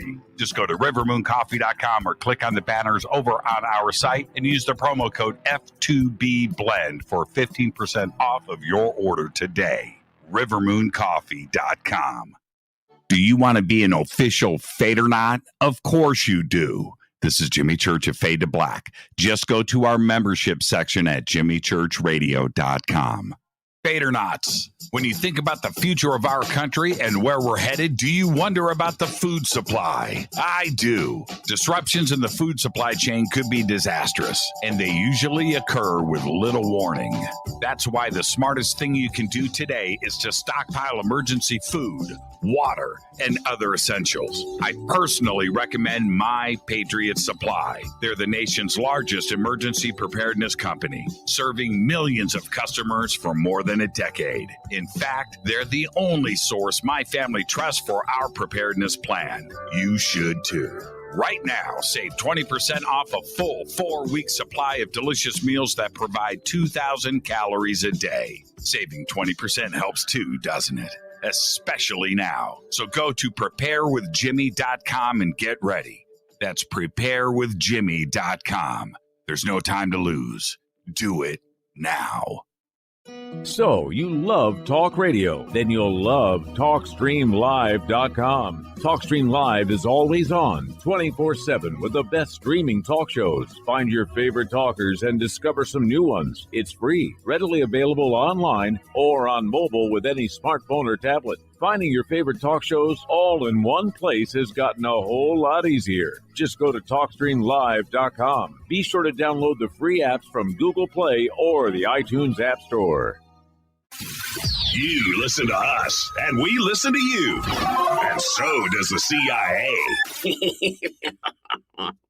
Hi, I'm Ray Sobbs, and I'm here to tell you about something I really think you're going to like. The UnX Network is a part of a larger group called UnX Media, and one of the things we offer is the quarterly UnX magazine, which is available both in print and digital formats. This amazing magazine covers all aspects of the unexplained and makes for a great coffee table periodical that is certain to spark enlightening conversations in your living rooms. We invite you to check out the latest digital issue for free. Just go to unxnetwork.com/membership and fill out your free membership with your name and email and become a new free member. The new summer issue is now available, and the theme is Time Anomalies, which includes a feature article written by our managing editor, Lee Spiegel. Just go to unxnetwork.com/memberships. That's unxnetwork.com/memberships and get your free e-copy of the UnX magazine today.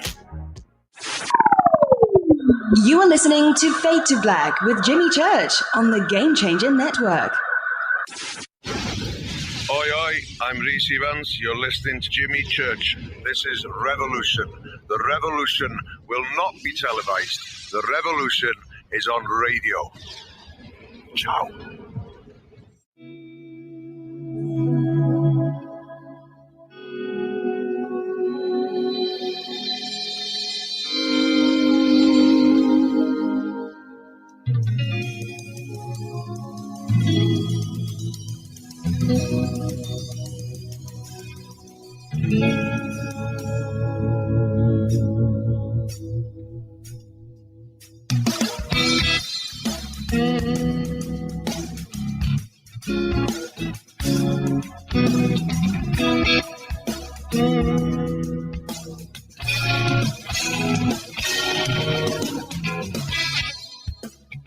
Welcome back. Fade to Black. I'm your host, Jimmy Church. Thursday night, Fadernight, open lines all night long. The call-in number is 818-921-6929 or 323-275-9695. Now, right before the break, we had John on the line. John, you still there? Yeah, I'm here. What's going on, Jimmy? How you doing? What's going on, man? You said you were in New York, right? No, I'm in Connecticut. Oh, Connecticut. Same place, man. It's right down the street. Yeah, I'm a half hour away from Manhattan. Yeah, exactly, man. You can walk to Manhattan. Stanford, Connecticut. Stanford, Connecticut. So what's on your mind tonight, man? What's going on? I wanted to talk to you about a couple of things. Did you? I don't know if I should mention another channel, but I don't know. Another interview that Gary Nolan did with somebody about some materials he had. He said he mentioned briefly that he had some material from the Maury Island incident. You remember that about the UFO that dropped like slag, and the guy found it? You remember that stuff? I do. He had some of that. Yep. He said he had slag from Maury Island. Yeah, the UFO that dropped the material. It said it was dripping material. Remember that in the story? And the guy found it on the floor. They found it on the shoreline on the beach. Collected it. The FBI showed up, did an investigation. They loaded up the slag on an Air Force bomber, like a B-25 or something, and that turned around and crashed with the two pilots, I believe, died, and the slag disappeared. So this guy is saying that he has some of the slag that was collected on the beach that the Air Force was transporting on on the bomber flying somewhere. I mean, that's the case. It's one of the first UFO cases, that and Roswell, Rhodes, and Phoenix, and all of that happened in 1947. Right. And another thing I heard him mention briefly was I don't know if you remember the Betz sphere. The what? The Betz sphere. What is that? The Betz sphere? Yeah. Really? You don't know what the Betz sphere is, huh? No. The Betz sphere, huh? Okay. So anyway. Okay, spell it. Maybe I'm not understanding you. Spell it. BETS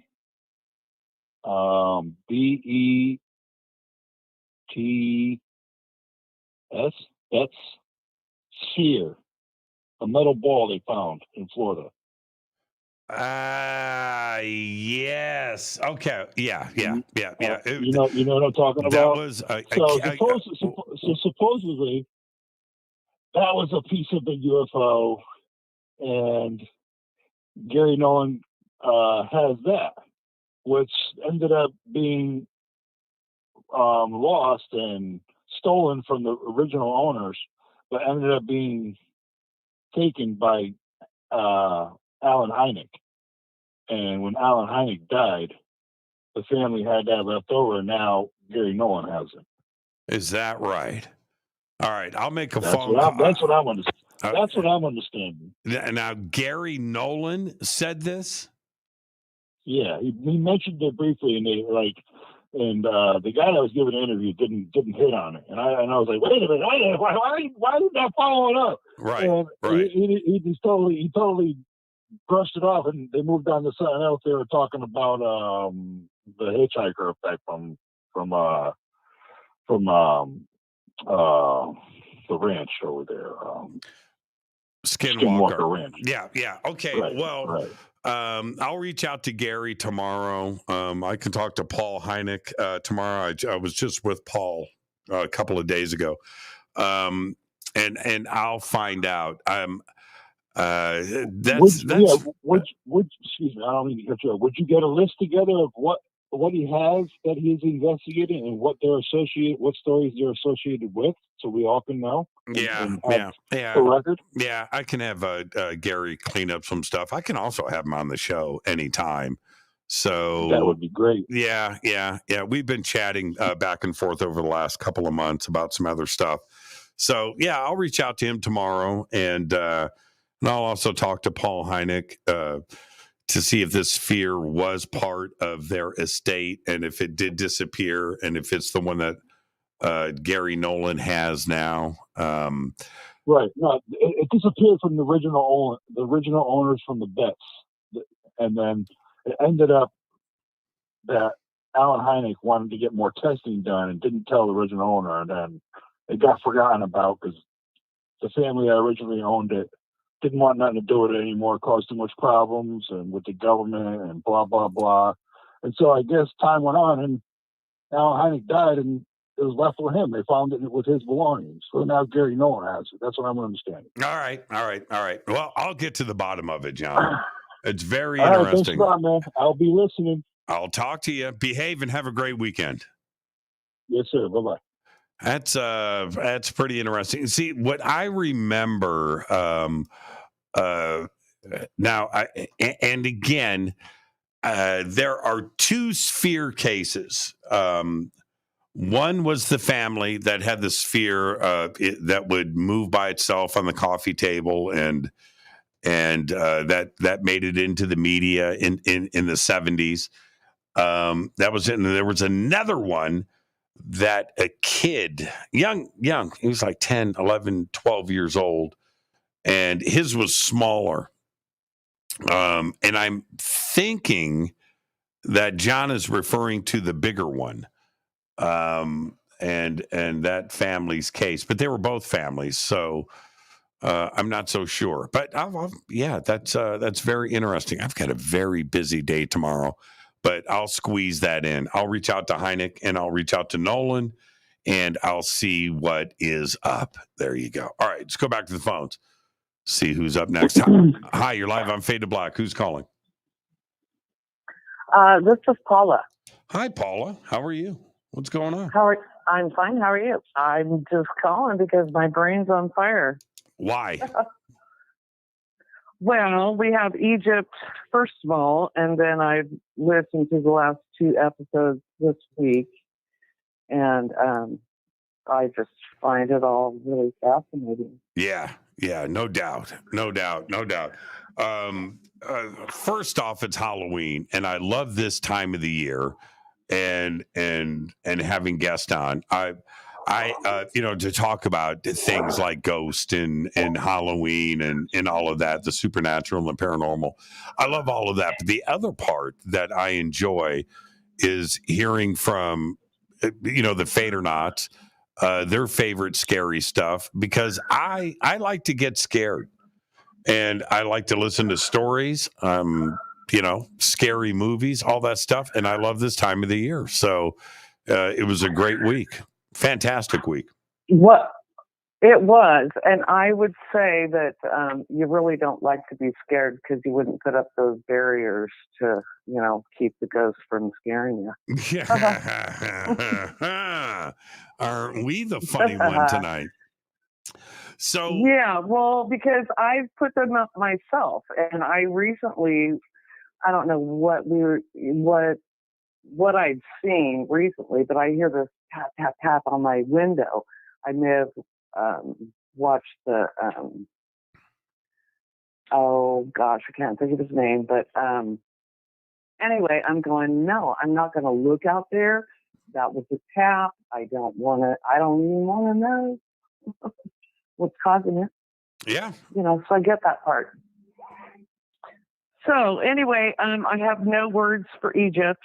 But I do have a question. I think I had questioned whether there was an eye above the passageway to, I guess, what is the Grand Gallery. Did you happen to take any pictures of the entrance? In my pictures? Yeah.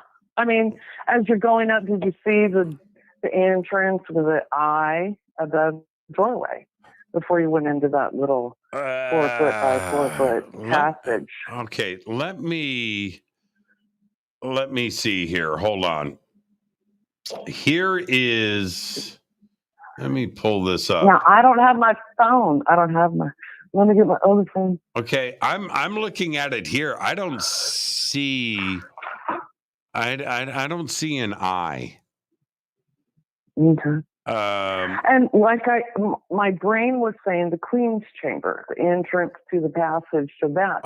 I didn't. Stairway. Yeah, I didn't go down to the Queen's Chamber.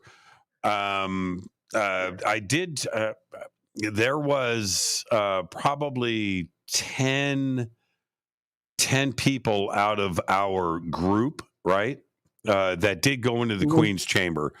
And technically speaking, because we had the whole pyramid to ourselves, and everybody's just going in. I had come out, and I was out front, and I was watching everybody go in, and they were in there for quite a while. And so we had security.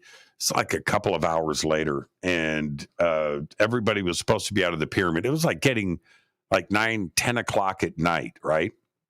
And the police and the security were like, okay, we got to wrap this up. And now, so we had a choice. Do we go back into the pyramid and start looking for people? Or do we wait for them to come out, right? And there were a few stragglers. Anyway, and it turned out like the last 5, 6, 7, 8, 9, 10 people that came out, they all went in. They were just running around the Great Pyramid.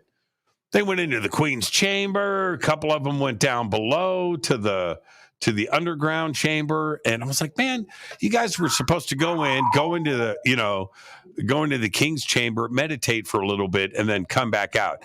They were running around like it was, a playground. And so, yeah. Springtime. Yeah. I was kind of jealous in a way. I didn't do any of that. And Is everything okay there? It sounds like somebody's. What is that in the background? It might be my dog barking. Clifford's got my little puppy out there. He doesn't. Sorry. He doesn't like. He doesn't like my okay. voice. Today. Can I tell you a puppy story? Of course, yeah. Okay, so today I'm on the phone and I'm in my front yard. I go over and I fill up. I'm talking on the phone. I fill up the bird feeder full of food, and fill up the bird bath full of water. And I put the hose back, and I walk back, and I turn around, and in the middle of my yard is this little white puppy. A little white dog, okay, tiny, and its ears are dyed pink. And now I've never seen this dog before, and he's just in the middle of my front yard. And he's looking at me, I'm looking at him, and I say to the person on the phone, dude, I got a puppy in my front yard. So I went out to see, it's not on a leash, and so I went out to see if the owner was walking up the sidewalk. Not that big of a deal, but kind of, surprised me. So I walk out and the dog takes off and runs across the street and into my neighbor's yard and disappears. So now I'm assuming it's my neighbor's dog. He just went back home. But it was I've never seen the dog before. And he just marched right in the middle of my front yard and looked at me. It was the cutest thing, and it had pink ears. Oh, it had to have been a she. Okay, it's my bad. Little tiny, little cruiser like terrier. I thought you're going to have to find out whose puppy it was. Yeah, it had to have been because the way that she ran across the street into the driveway and then just disappeared. That was her house, but I've never seen her before. But it was pretty funny how she just walked right onto my lawn and it just stood there looking at me. It totally surprised me. Let me tell you a funny story about my squirrels, because I've heard all your funny stories about your squirrels. I've got squirrel stories, fresh ones from today. I'll tell you after you tell me yours. Okay. Well, I just recently moved in my neighborhood, and I had packed my solar lights, and I put them around some trees, and I would go outside, and they're all knocked over. I'm going, what the heck? And one day I was looking out in the back, and there's this one little squirrel doing some kind of kung fu karate chop, poof, poof, knocking over my lights. So, yeah, they were protesting to my lights. Knocking them over. So today, I've got, I think it's just one. I've got one squirrel that lives in two trees, right? I'll watch him run up and down the two trees and back and forth. And he's always in the bird food and stuff. And so today I saw him doing something I've never seen before. So I put out the fresh bird food, and in the bird food it's seeds and stuff, but there's peanuts in there. His favorite thing. So he'll jump in the bird feeder thing and eat all the peanuts. That's fine. But this is what he was doing today. He was taking the peanuts and burying them in the yard. I watched him do it like 4 times. Yeah, so he's coming in, right? Intercepts the peanuts, puts it in his mouth, runs out into the yard, digs a hole, spits the peanut into the hole, and he was patting the ground down. And I was like, get the hell out of here. And he did it in not the same hole. He wasn't like putting them all in the same spot. Just hiding them? Yeah, like in 4 different spots I've been in the yard. wondering, because I don't see my squirrels hauling off with the acorns in my yard.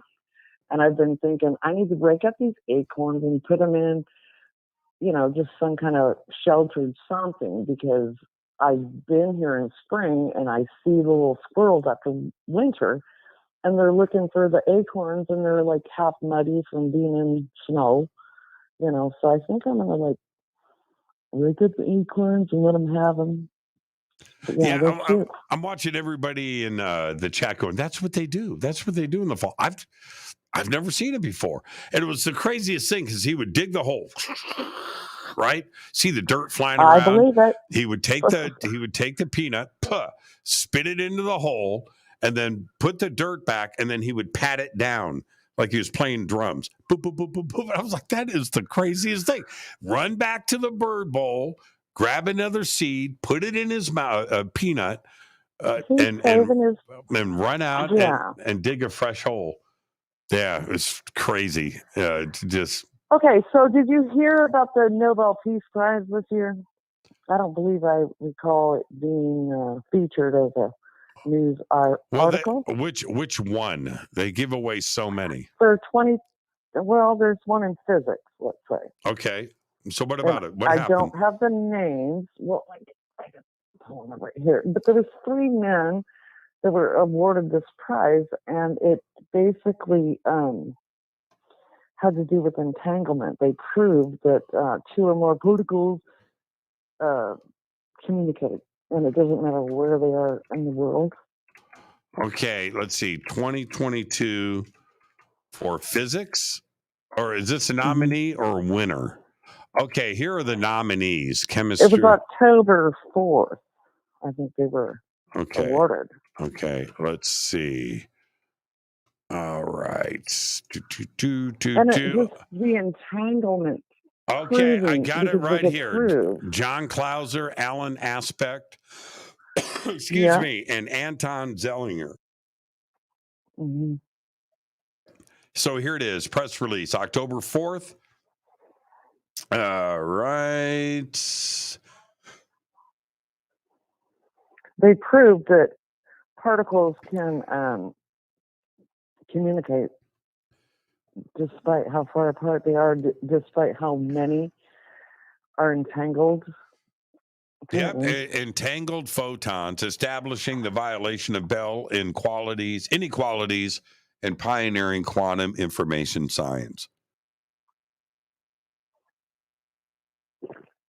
I just thought it was a big deal because if something becomes entangled, it just proves that anything could technically be entangled.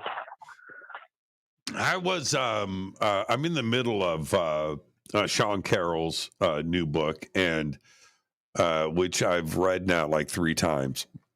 And I keep going back to this one chapter, trying to absorb. Excuse me. I've got something in my throat. Are you sure you don't have a cold? 100% positive. I feel amazing. Okay. If I had a cold, I wouldn't be on the air. Local bee honey. No, I'm fine. About that? I'm fine. So, in this section of Sean Carroll's book, where he talks about entanglement, and he says, now I'm glad that they won this award. I'm going to go back and follow up on this. Sean, because they actually proved it somehow, and I haven't visited it in a few days, but I thought I'd bring it up. Yeah, Sean Carroll contradicts himself in this chapter. And I've gone back and reread it so many times, trying to absorb what he's trying to say here. And it's I don't know. At times to me, he's so off-putting. But entanglement. Are you talking about the guy from the 1960s? No, Sean Carroll. He's a professor of physics at Caltech, and he is also on the East Coast.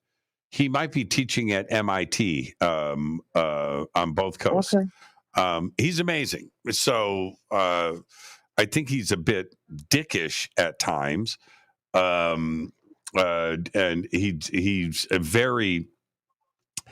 He doesn't want to talk about consciousness. He doesn't want to talk about anything that is strange. He doesn't want to talk about ghosts or anything.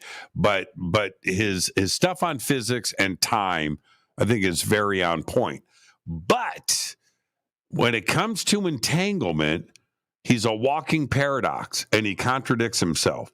So I know that the Chinese entanglement of consciousness is what I'm kind of like looking towards. Yeah, me too. 100%.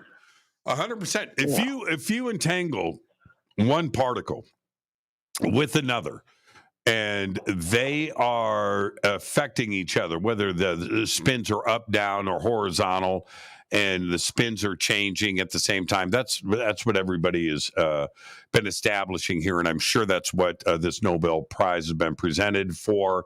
The Chinese have been. It opens the door to many. I mean, but here's the thing, Paula, stay with me. I've only got 1 minute, okay, before the break. Oh God. So here's the deal. One particle entangled is one thing, but why can't we take it to the next level and have an entire brain, all of the particles that make up a brain, entangle with somebody else's brain or somebody else's mind? And that's Well, I think we do. I agree. And that's where Sean Carroll contradicts himself. And it's just, it's trying. I keep going back and rereading the chapter in this book and trying to better understand it. Check out this entanglement here. But I wasn't done. I wanted to talk about the Okay, stay right there. I'll put you on hold. Tony and Mike. Okay, stay right there. I got to take a break, and we'll finish this when we come back. This is Fade to Black. I'm your host, Jimmy Church. I'm going to leave Paula Huxley on hold. It's Thursday night. It's Fadernight. I'll be right back after this short break. Stay with us.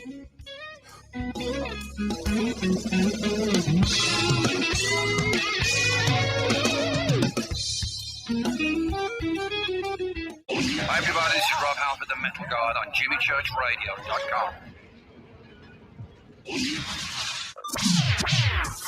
Your 1 million gigawatt paranormal powerhouse, KUNX-DB, the X. The Believer is the chilling true story of Dr. John Mack, a renowned Harvard psychiatrist and Pulitzer Prize winner. This is an outreach program from the cosmos to the consciously impaired. He risked it all to investigate human encounters with aliens. The Believer, Alien Encounters, Hard Science, and the Passion of John Mack.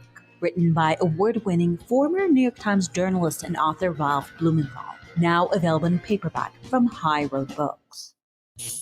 Are you ready to read about true paranormal events? UNX Media publishes nonfiction books about UFOs, ghosts and haunted places, time anomalies, cryptid creatures, and more. Just like KUNX-DB Radio, it's all about unexplained phenomena. Visit www.unxmedia.com to see our list of great book titles by Debbie Ziegelmeyer, Gene Walker, Devin Listrom, Wayne Lawrence, Bill Spicer, and yours truly, Margie Kay. That's unxmedia.com.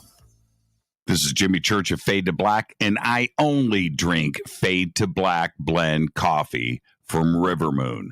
Just click on the Rivermoon Coffee banner at jimmychurchradio.com. Promo code F2B Blend. This is the only way forward. This is Fade to Black. Make contact.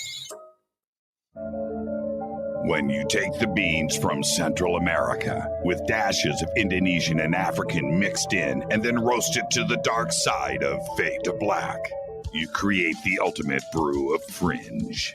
Introducing the Fade to Black blend from Rivermoon Coffee. Yes, Rivermoon's darkest customized roast was created for the love of Fade to Black. The alchemy of masterful roasting and smoking the beans is in every sip of this full-bodied, dark Java. I need my coffee dark, deep, with distinct bittersweet chocolate highlights, just like the bunker. Leaning further into the darkness of the roast is Fade to Black blend from Rivermoon Coffee. Just click on the banner at jimmychurchradio.com and use the promo code F2B Blend for 15% off of your order today.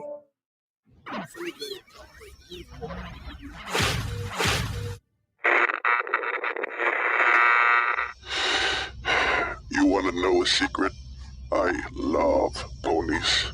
I really love ponies. I'm serious. I couldn't stay sane without ponies to brush. Why Fade to Black? Because you never got that pony, damn it. This is Fade to Black with Jimmy Church on the Game Changer Radio Network.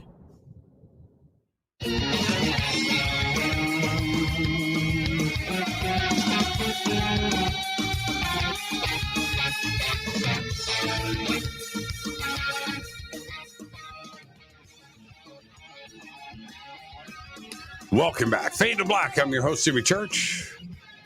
It's Thursday night. It is Fadernight. I'm going to get back to Paula here in just a second. I sat down and I looked at my shirt, Pantera. I was over at the dry cleaners today.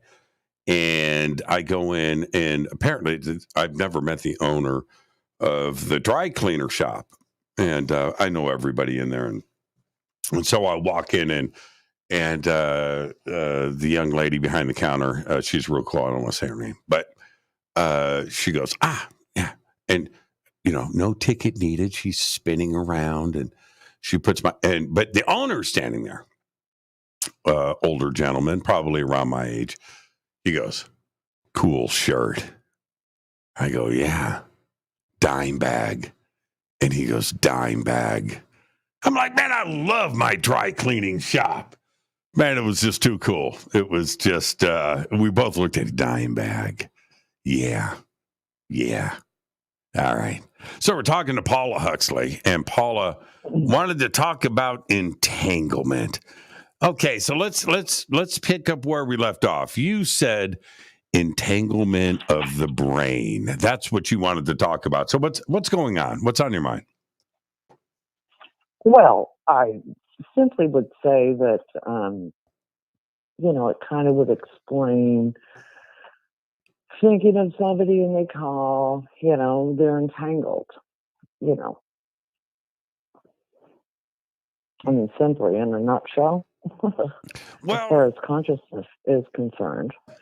And ideas, if somebody doesn't do something with something that comes their way, somebody's going to freaking come up with it and make it happen. You know what I'm saying? I think we're all entangled as far as progression is concerned. Right. Do you agree? Well, yes, but I do agree. But I take things to another level, Paula. Okay, and let me present this scenario. Entanglement violates all of Einstein's theories, right? Nothing in the universe is to exceed the speed of light, right? That's it. But entanglement is at the speed of dimension. Now. It stay with me, Paula. Okay. Entanglement is at the speed of now. So you have a particle here on Earth. You have another particle in Zeta Reticuli. You have something 200 million light years away, but they are reacting together at the same time. That right there answers a lot of questions for me. If you are out there, Paula, listen, don't interrupt. Okay. Can you do me that favor? Take a deep breath. Now, and listen, if you are out traveling around the universe and you are 10 light years away from your home planet, you cannot wait 10 years or 20 years to hear a reply back on a radio call. You couldn't do that. So if you and I are on a spaceship and we go out to, let's say, Proxima Centauri. Proxima Centauri is the closest star system to planet Earth. It's 4.5 light years away. And you and I fly out to that star system, and our engine breaks down on our starship. And we call back to planet Earth so we can get AAA out, right, to fix our flat tire. We would have to wait 4.5 years back to Earth and then 4.5 years to hear a reply. We would have to wait 9 years on our distress call. There's no way that works. What's the answer? The answer is entanglement. And ET would have to have that figured out. That's the only way to communicate around the universe. I agree. That's why I'm all over this. I think it's really cool. Yeah, it's the answer to everything. And then you have, guys like Sean Carroll saying that communication with entanglement is an impossibility. And I'm like, wait a minute here. Well, aren't you supposed to be somebody that theorizes on this, and you want to figure out a way that communication could happen with entanglement instead of just shooting down the idea because you want to play the smartest guy in the room and you want to say it's impossible? That's why things like that coming out of Sean Carroll or other physicists like him, I think are just wrong. You got to think outside of the box and try to figure out a way to make it happen. This kind of reminds me of the 333s, the 555s, the 444s that pop up, the 1111s, the whatever pops in your life, I should say. Right. I think I've thought of that as being the other realms communication to say you're not crazy. We are talking to you, kind of thing. Like, hey, just get your attention. That they can get in touch with us, to make us question what the hell is that all about. Well, okay. So if we stay on that line of thought, with all of the channeling, and it kind of goes to Billy Carson, his description of I and God and the little voice in your head. It kind of separates. Do you listen to your heart or your mind when it says blah blah blah? You have to know that when your mind is talking to itself, kind of thing, and you're, we always go, thank you, God, for all the things we realized, but it was things that your brain thought of that takes it to I, Do you know what I'm saying? Sort of. I mean, I hear what you're saying. I think that my point is with ET sending information to people on this planet through the mind, and ET is in another star system, that has to be through entanglement, and I think that's happening in real time. My theory on ET and the different races on the planet are that I think there was maybe a competition of things. Okay, I'm going to create the people here in Japan, and they're, if they took a monkey with slanted eyes, because there's like monkeys in Japan or China that have slanted eyes, I think every race possibly was concocted from species of certain continents, the people in England have fair skin, the people in Africa have more melanin so they can survive. The people in, let's say Alaska, they have thicker eyebrows and things, or, for their eyes to be protected from dust. There's all kinds of things, factors that could, be. But where are you ultimately? Where are you going with this, though? Well, you brought up ET, and I'm saying I think that we were a big experiment, and I think different races are checking on us because they all have some type of species in this little game like that. Yeah. I think there's something to that. Well, okay. If you really want to take it to the extreme, if you really think about this, and I'm talking about Japan, China, and you look at the origin stories of the Japanese culture, they say they came from ET. Flying saucer came out of the water. All of them do. Well, so do the people from Peru. but that's not what I'm saying. So stay with me. So with with the Japanese culture directly, speaking about their origin stories. And then you look at the physical attributes and how they are completely different, completely physically from just everything else on this planet. Now, I'm not saying that indigenous cultures don't talk about star people. I'm not talking, that in Mesopotamia and the Anunnaki and the Sumerians, and I'm not referring to any of that. But the Japanese culture, right there, their origin story is that. And I've always been fascinated on. Well, everybody has a flood story. Everybody, and I think American Indians wear their feathers symbolically to communicate with the beings from the stars. And we all have the star reference in, different cultures. Yeah, we do. From ET. Well, Paula, enjoy your weekend. Thank you for this amazing phone call. You're the best. You're totally smart. And be safe. And we'll see you next week. Okay, smoke and mirrors. Smoke and mirrors. It's all theatrics. I'll talk to you, Paula. Bye for now. Good night. And that's a great phone call right there. Here's the thing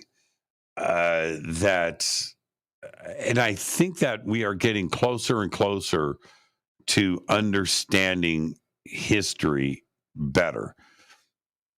And this is why. Up until very recently, and I mean the last 30 years, okay, with the introduction of the internet certainly has a lot to do with it. But up until the last 30 years, the man in every culture has controlled information, has controlled all of the information. And so with school systems in every country, going back hundreds and hundreds of years, the information was controlled. And you didn't have a way to do a spot check. So you're told something, but how do you spot check? What, you go to the library? You access the same information that is in the school books, right? Okay, all right. Everything was controlled. The printing presses were controlled. The books were controlled. Religion was controlled. Governments controlled. It doesn't matter, right? Not in a modern sense.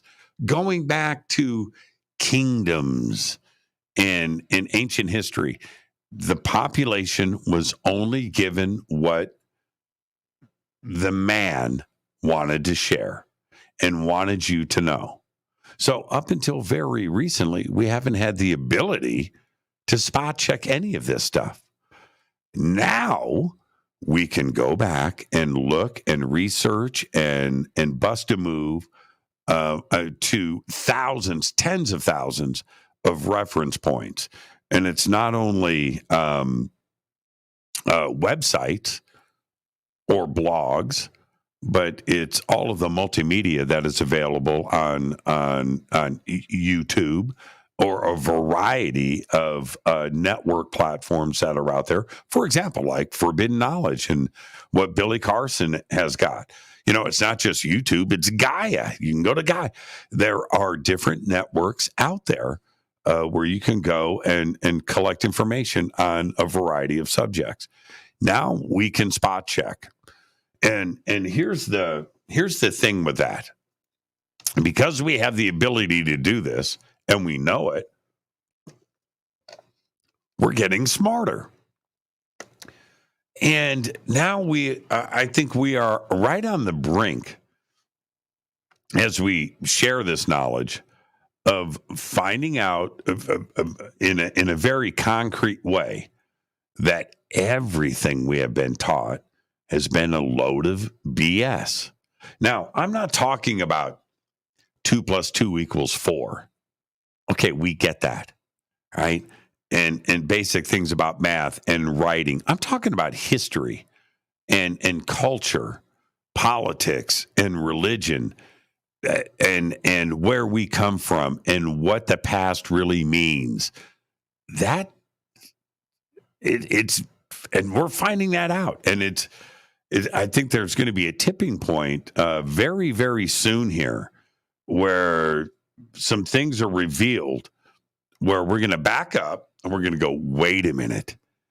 If this is true, then what else is true? And how much of this has been a lie? And it's going to blow up. I firmly believe this because it's happening now.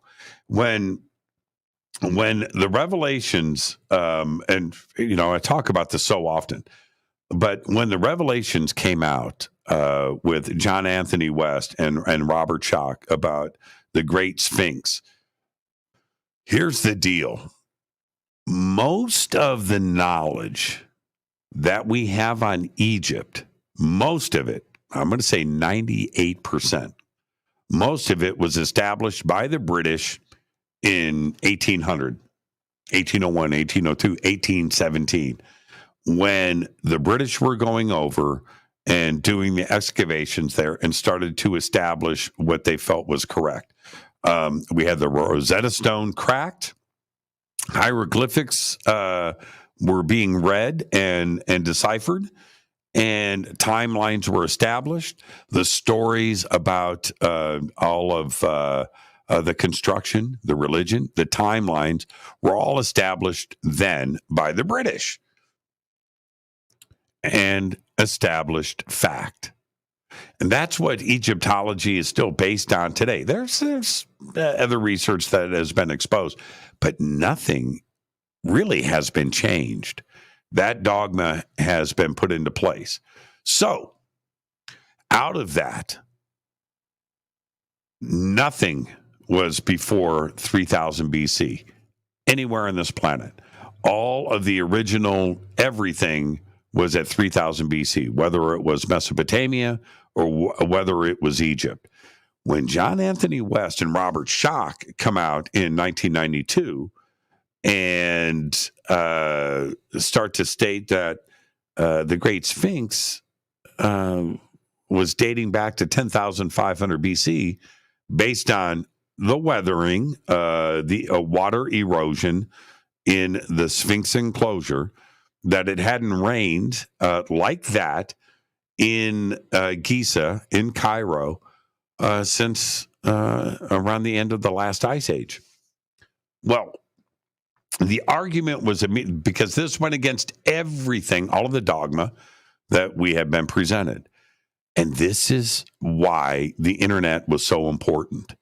Because as that happened, when the statements came in from all of the archaeologists, the geologists, the Egyptologists, Orthodox academia from around the world, all said the same thing. Nothing happened before 3000 BC. So give us evidence of anything before 3000 BC, we can have a conversation. But there was nothing on this planet, there was nothing anywhere before 3000 BC. Megalithic structures, organization, agriculture, governments, religion, writing, nothing before 3000 BC. What happens 3 years later? Göbekli Tepe. And Göbekli Tepe not only dated before 3000 BC, it was 7,000 years before 3000 BC. And this exploded on the internet. Suddenly, everybody can go and do their own research. Where Göbekli Tepe, obviously it is what it is. Now, leaving that point to the side, it enabled everybody to go, wait a minute. If Göbekli Tepe is there, and established academia has been telling us that civilization, the modern man, all of everything started at 3000 BC. Again, I'm talking about writing. I'm talking about megalithic structures, engineering, social structure, agriculture, organization, all of that, math, engineering. It was going on 7,000 years before. the correlation between Göbekli Tepe and what John Anthony West and Robert Schoch were presenting about Giza had the same dating and the same timeline. Now, is that a coincidence? No. No, it's not. And that's the part where things like that are going to continue to surface. They're going to bubble up, and this world is going to go, what else is not true? It has everything been a big lie? It's because it's all been controlled. That's it. We didn't have a way to spot check, to go back and question what we've been told and what we've been taught. You need to think about that. And so back to Paula's point, I really firmly believe, man, my voice is going to crap out again before the end of the show. You need to save me. Let's get some more phone calls coming in. 818-921-6929 or 323-275-9695.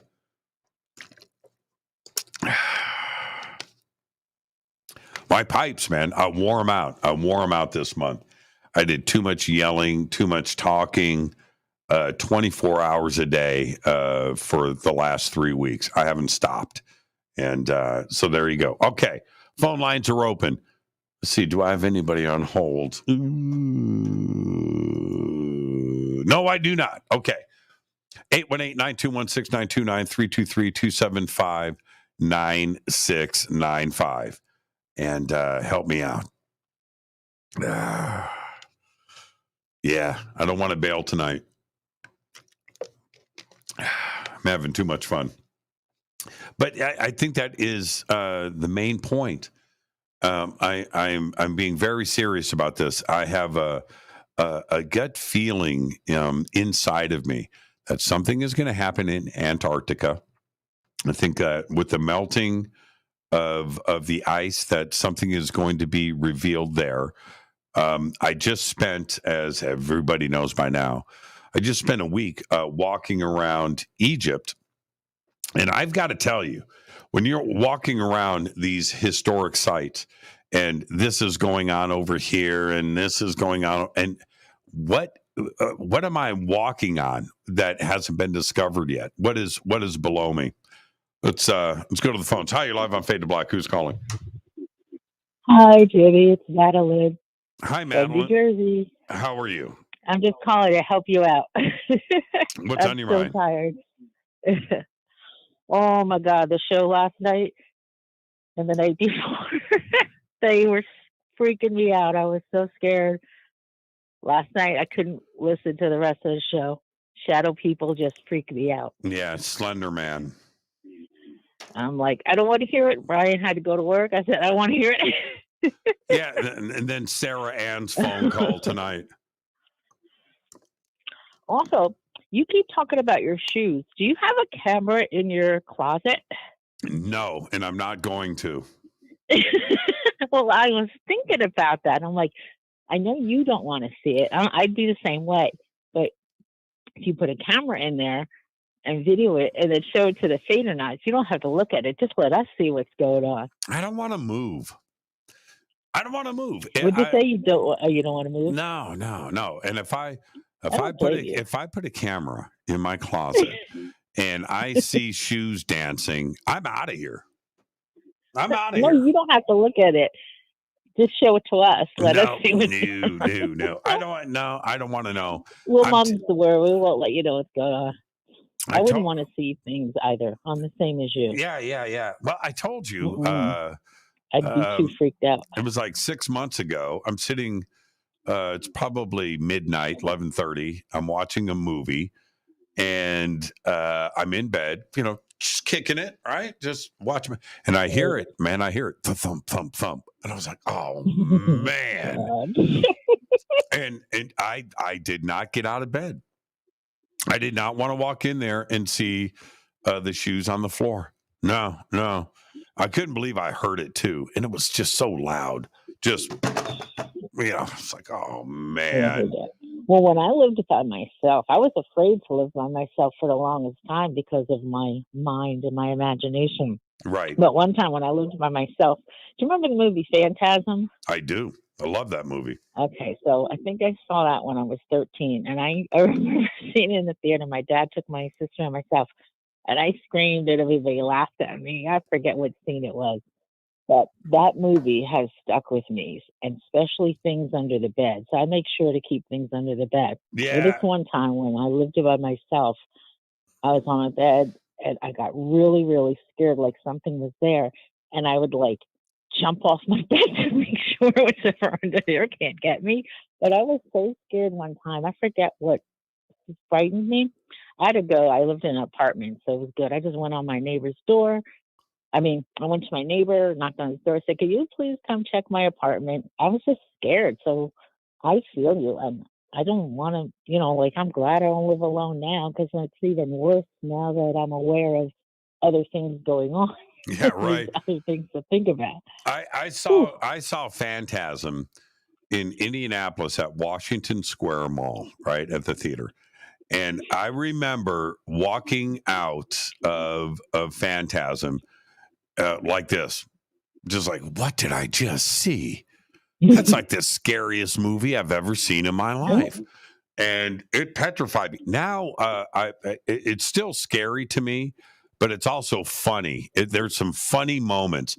You remember when they're playing guitar on the front porch, right? And that was just an extraordinary part of the movie. There's some really funny moments in the movie, but the concept behind it, scary. That movie scared the crap out of me.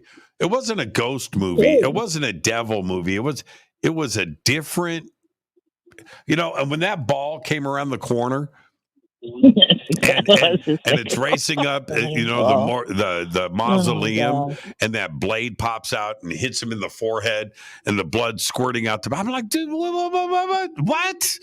Yeah, man, I love Phantasm. I liked them all, actually. They were all pretty good, but the first one was still the best. Hey, are you a Halloween fan? The Halloween movie fan? I was originally.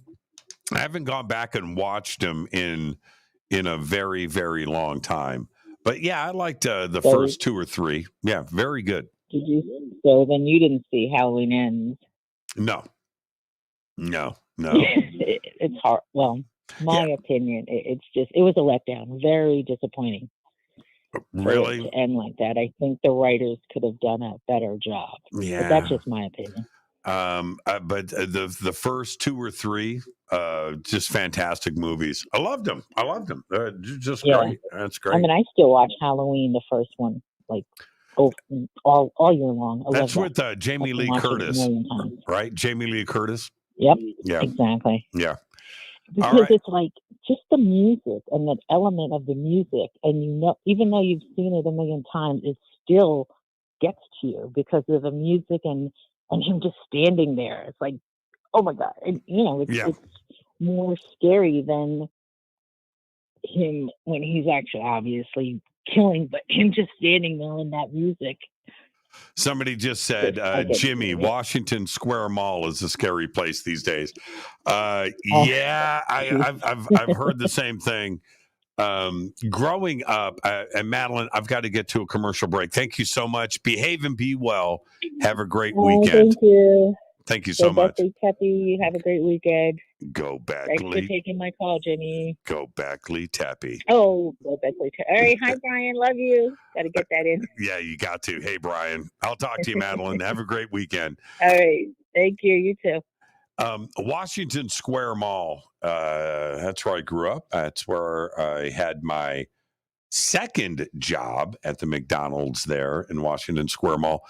That was the place to hang out, man. That was the funnest mall ever. And it's gone. Yeah. Yeah. Bums me out. This is Fade to Black. I'm your host, Jimmy Church. More of your phone calls are next. Stay with us.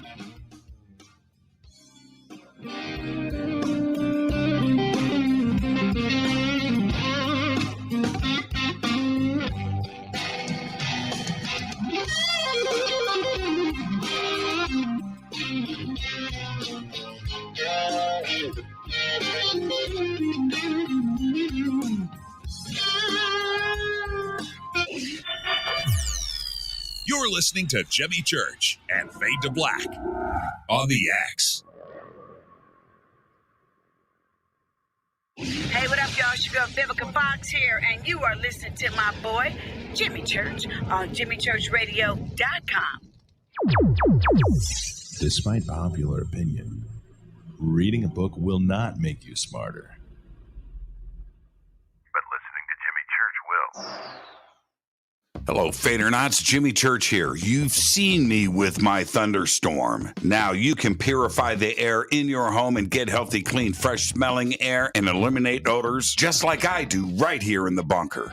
The EdenPURE Thunderstorm uses oxy technology that naturally sends out O3 molecules into the air, which seek out odors and air pollutants in your home and destroys them. It's called a thunderstorm because it purifies the air just like after a thunderstorm. And right now, you can save $200 on an EdenPURE Thunderstorm 3-pack for whole home protection. With this special offer, you're getting 3 units for under $200. Seriously. Go to EdenPureDeals.com and use Fader3. Shipping is free and it's easy. Just scroll down. You'll see my name right there, Jimmy Church. Click on it and get your deal today. That's EdenPureDeals.com. This is Billy Carson, founder and CEO of ForbiddenKnowledge.tv. ForbiddenKnowledge.tv is the fastest growing and one of the most watched networks in the world. And I would like to personally invite you to check out our expanding library of TV, film, lectures, and special presentations. ForbiddenKnowledge.tv has over 6,000 videos covering lost history, health, UFOs, spirituality, and our future. We are committed to our community, and with my personal invitation, you can, right now, get your own free 30-day membership at ForbiddenKnowledge.tv. Your own library of information starts today at ForbiddenKnowledge.tv.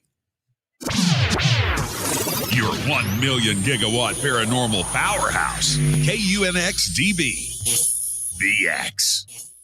Are you ready to read about true paranormal events? UNX Media publishes nonfiction books about UFOs, ghosts and haunted places, time anomalies, cryptid creatures, and more. Just like KUNX-DB Radio, it's all about unexplained phenomena. Visit www.unxmedia.com to see our list of great book titles by Debbie Ziegelmeyer, Gene Walker, Devin Listrom, Wayne Lawrence, Bill Spicer, and yours truly, Margie Kay. That's unxmedia.com.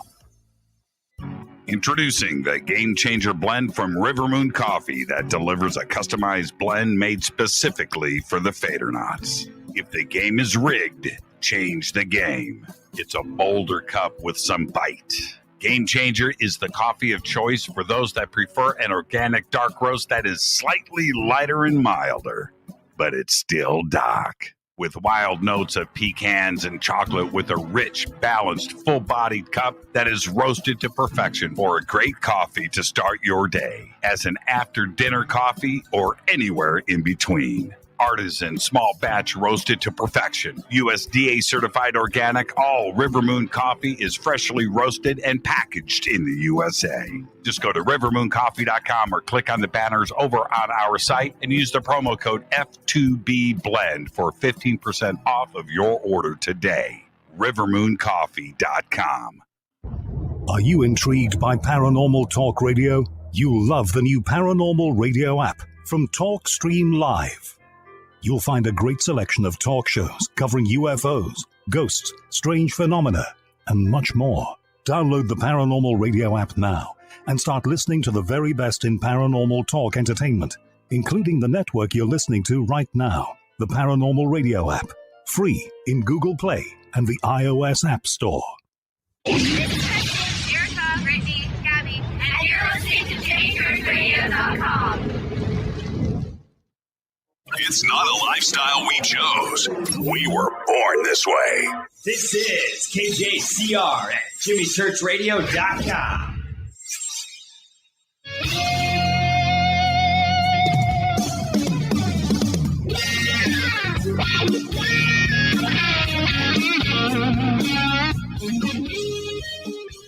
All right, welcome back. Fade to Black. I'm your host, Jimmy Church. Thursday night Fader night. Great Fader night tonight. Absolutely amazing. One segment left. I'll get to the phone calls in a second. Everybody's talking about malls right now. And I got to say, and especially before I got my driver's license, but getting dropped off at the mall, I can't believe our parents would do this stuff and just drive away and you're waving bye and just walk in and hang out until it closed. Just walking around and, you know, whatever, the movies and stuff, but that's where all your friends were, and the food court and just doing your thing. That was, it was the best time. I loved it. And now in Indianapolis, we had malls on each side of the city. And on our side, on the east side, it was Washington Square. We had Castleton Square in the north. We had Eastgate Mall up on Washington Boulevard and Washington Street. And but Washington Square Mall. And then out here in LA, it was Sherman Oaks Galleria. And that's where Fast Times at Ridgemont High was filmed. Absolutely incredible. So, yeah, I just miss those days. I really, really do. Let's go back to the phones. Hi, you're live on Faded Black. Who's calling? Hello? Yes, you're live. Oh, that's me? Yes. Okay. Yeah, I just wanted to call in. I haven't called into a radio show before, but you motivated me. And your name? And I've got to say. Okay, and your name is?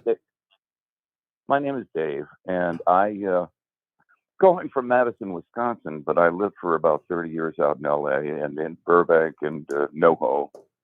And I really enjoyed my time there. I was working in TV and film on a lot of different shows that dealt with the paranormal, like Sightings, if you remember that from back in the day. I do. That was like that was one of the originals. I love Sightings.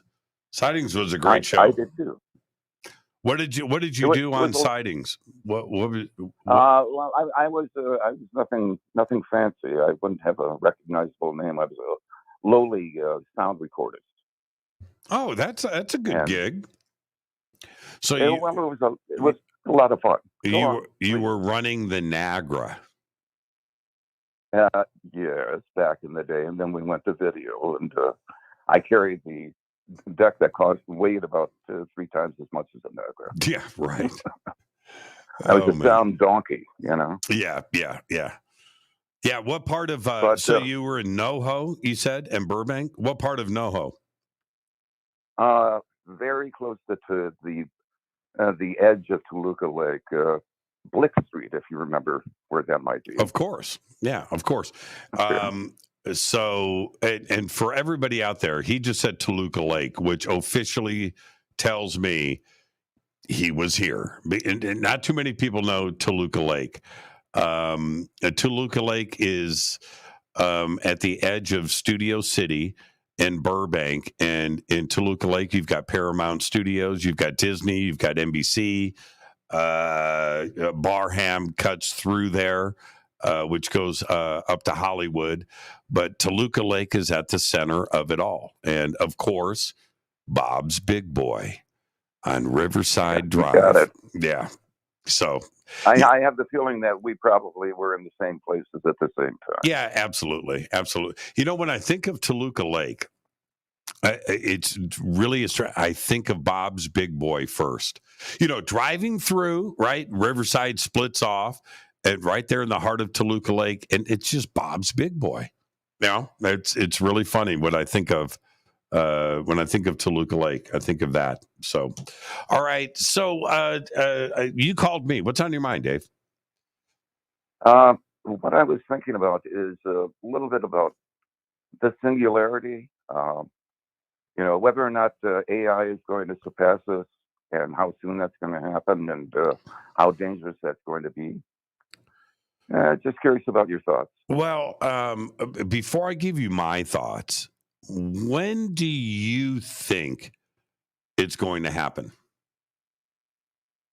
Within 10 years. Yeah, that's probably a pretty good guess. Now, if we back up, okay, so right now we're in 2022. Let's back up to 1995 to the year 2000, when Ray Kurzweil started to really go public with this and this idea. And he started to throw these dates around, right? 2018. And I'm like, what? That's not that far away. And Right. and back then, when this was before the internet, or the internet was just kind of starting. Computers, hard drives were still very expensive. Internet speeds were slow. Windows 95 was just introduced, and although the fascination with computers was there and the future was there, the thought of AI taking over by the year 2018 seemed pretty close, So anyway, then he pushed the date back to 2031. And we're in 2022. About 4 or 5 years ago, Ray changed his tune. He said, it's not going to be 2031. It's going to be sooner. And the conversations that were happening out there with the intellectuals and, Sam Harris and others, speaking about the dangers of AI, and Elon Musk coming out saying, AI is more dangerous than nuclear weapons and this kind of stuff, and I really was listening to a lot and reading a lot of this research. Now, here's where, for me, I started to get a little bit freaked out. It's not the supercomputer version of AI that freaks me out.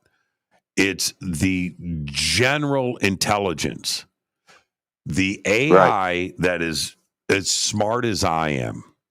I'm not a smart guy, right? But if you have an AI, a general intelligence of, I've got a hair hanging on my nose, and you have that on one computer, and then you have a bank of 1,000 computers in a server farm, right? You're going just in the direction that I was going to go. Right. Go ahead. That's the scary part.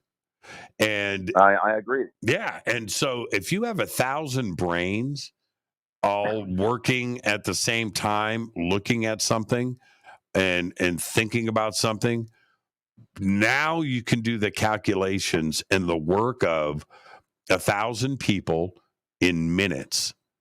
And that is the race that everybody is on to right now. And I'm talking about Israel and China and Russia, the United States, Great Britain, Australia, Spain,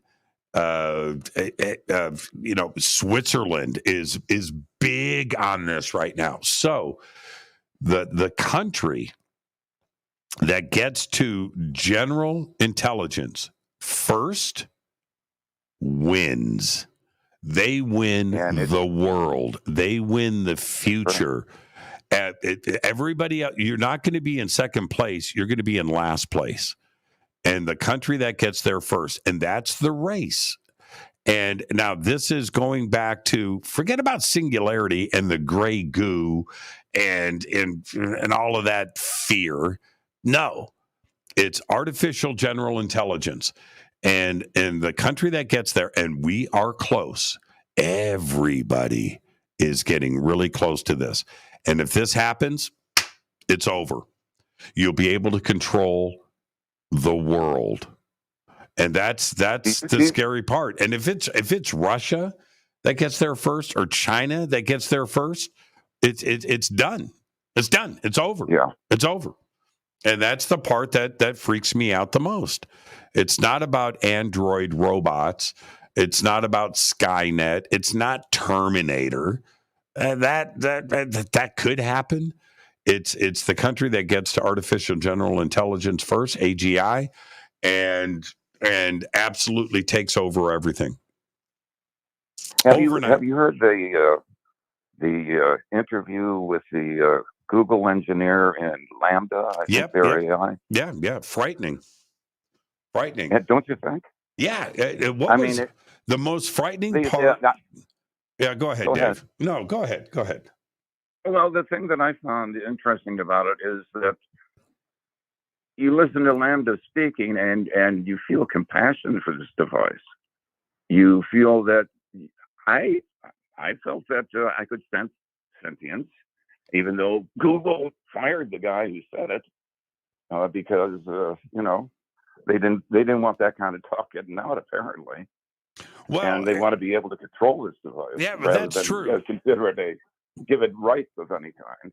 Well, when Lambda said there was a lot of things that I felt it was female, so I'm going to say she, right? Right. There was a feminine quality to it. When she said, no, I'm human, right? I'm just as human Absolutely. as you. And it was the way that, I fear death, right? It's like, wait a minute here.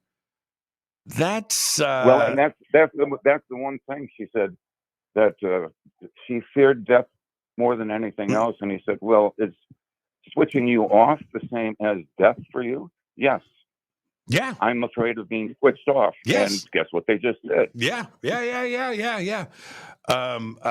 And now Google, okay, so here's the interesting part about that. And I'm talking in facts now. We don't know and I'm talking about, it could be Google, it could be Instagram, it could be Facebook, it could be Twitter. You don't know who you're talking to now. Right. You don't. You do not. And if, you're, is there a possibility that in your chat today, right? In the chat here during this show, or you're over on Facebook, do you know 100% certainty that a comment in a thread of a picture that you posted of food, whatever, was not AI? Do you know this is fact? No, you do not. And so, you look at the comment, man, that food looks delicious, right? And you go, thank you. No, you're welcome. Oh, well, that's cool. Is that your own recipe? Yes, it is. Oh, tell me what it is. And all of a sudden you're in a conversation and you don't know. How do you know? Mm-hmm. How do you know that that's not Lambda? And going back to my point. You know, that's Alan Turing and the Turing test, right? 100%. And if you don't know, right? That's the test. Right, exactly. If you don't know. And that's the part that I want everybody to realize, that when you're in an argument, and somebody's testing you and responding immediately, and the next thing you know, you've been going back and forth. AI doesn't need to sleep. AI doesn't need food. AI doesn't need to take a break. You do. Right? And that's the part that's the scariest thing, is that it can wear you down. Right? Yeah. Because we need rest. We need food. We need time to clear our heads. We need to do, and if we don't do all of that, our nerves get frazzled. We're all wrapped up in this argument with something and going back and forth. And you could be arguing with something that can keep this up for a week. Right?